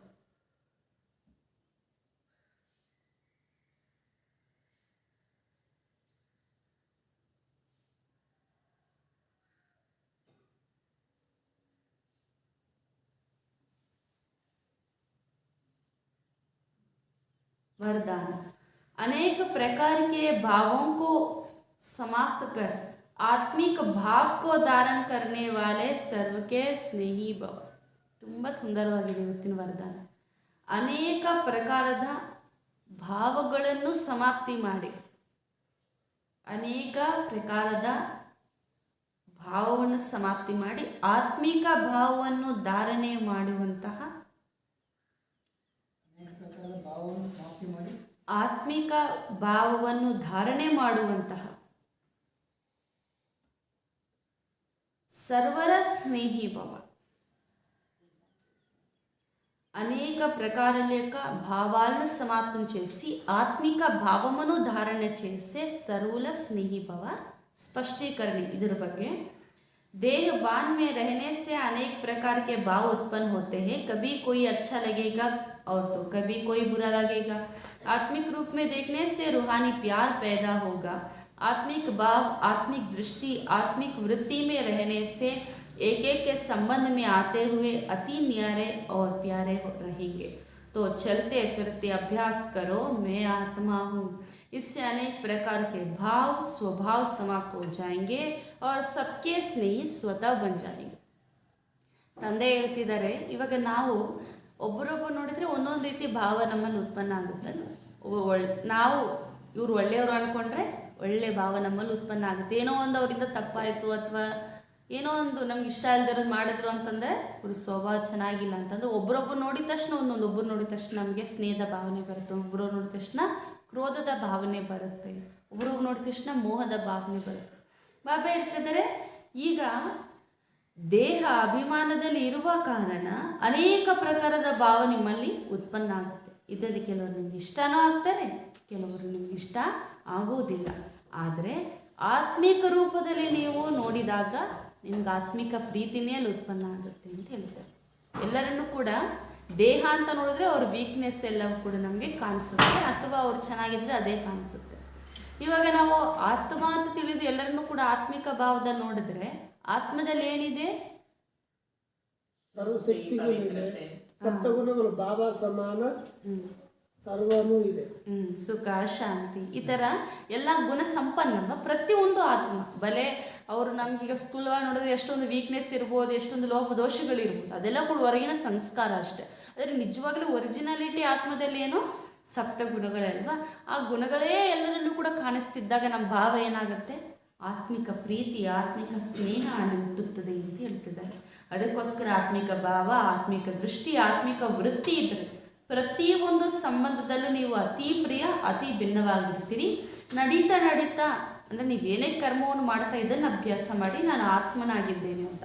ಆವಾಗ ನಿಮ್ಮ ಕಣ್ಣಿಗೆ ಸ್ಥೂಲ ನೇತ್ರಗಳಿಗೆ ಕಾಣಿಸುವಂಥ ಭಾವ ಸ್ವಭಾವಗಳು ಅನೇಕವೇನಿದೆ ಅದೆಲ್ಲವೂ ಕೂಡ ಸಮಾಪ್ತಿ ಆಗಿಬಿಡುತ್ತೆ. ಎಲ್ಲರ ಮೇಲೂ ಕೂಡ ಒಂದೇ ಒಂದು ಸ್ನೇಹದ ಭಾವ ನಿಮಗೆ ಉತ್ಪನ್ನ ಆಗುತ್ತೆ ಅಂತ ಹೇಳ್ತಿದ್ದಾರೆ. ಆವಾಗ ನೀವು ಏಕತೆ ತರಲಿಕ್ಕೆ ಸಾಧ್ಯ. ಪ್ರಪಂಚದಲ್ಲಿ ಏಕತೆ ತರಬೇಕಂತ ಎಷ್ಟೊಂದು ಪ್ರಯತ್ನ ಪಡ್ತಾರೆ, ಅದಾಗ್ಲಿಕ್ಕೆ ಸಾಧ್ಯ ಇಲ್ಲ. ಯಾಕಂದರೆ ದೇಹದ ರೂಪದಲ್ಲಿ ನೋಡಿದ್ರೆ ಎಲ್ಲರೂ ವಿಭಿನ್ನ. ಅದಕ್ಕೆ ಹೇಳಾಗ್ತಾ ನಮ್ಮ ಕೈಯಲ್ಲಿ ಎಲ್ಲ ಬರಲೇ ಸಮಾನವಾಗಿಲ್ಲ ಅಂತ. ಅದೇ ರೀತಿ ಎಲ್ಲರ ಸ್ವಭಾವ ಕೂಡ ವ್ಯತ್ಯಾಸ ಇದ್ದೇ ಇರುತ್ತೆ. ಆದರೆ ನಿಜವಾಗಿರುವಂಥ ಆತ್ಮದ ಗುಣಲಕ್ಷಣಗಳೇನಿದೆ ಅದನ್ನು ನೋಡಿದರೆ ಎಲ್ಲರಲ್ಲೂ ಕೂಡ ಸಮಾನ.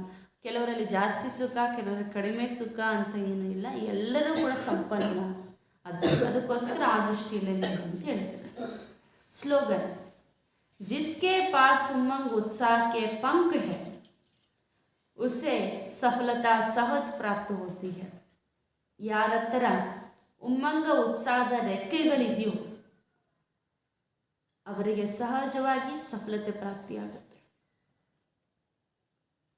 ಯಾರಿಗೆ ಉಮ್ಮಂಗ ಉತ್ಸಾಹದ ರೆಕ್ಕೆಗಳಿದೆಯೋ ಅವರಿಗೆ ಸಹಜವಾಗಿ ಸಫಲತೆ ಎನ್ನುವುದು ಪ್ರಾಪ್ತಿಯಾಗುತ್ತದೆ ಅಂತ ಹೇಳ್ತಿದ್ದಾರೆ. ಓಂ ಶಾಂತಿ. ಬಾಬಾ ಇವತ್ತಿರೋದಲ್ವ ಶುಭ ಕಾರ್ಯದಲ್ಲಿ ಲೇಟ್ ಮಾಡಬೇಡಿ.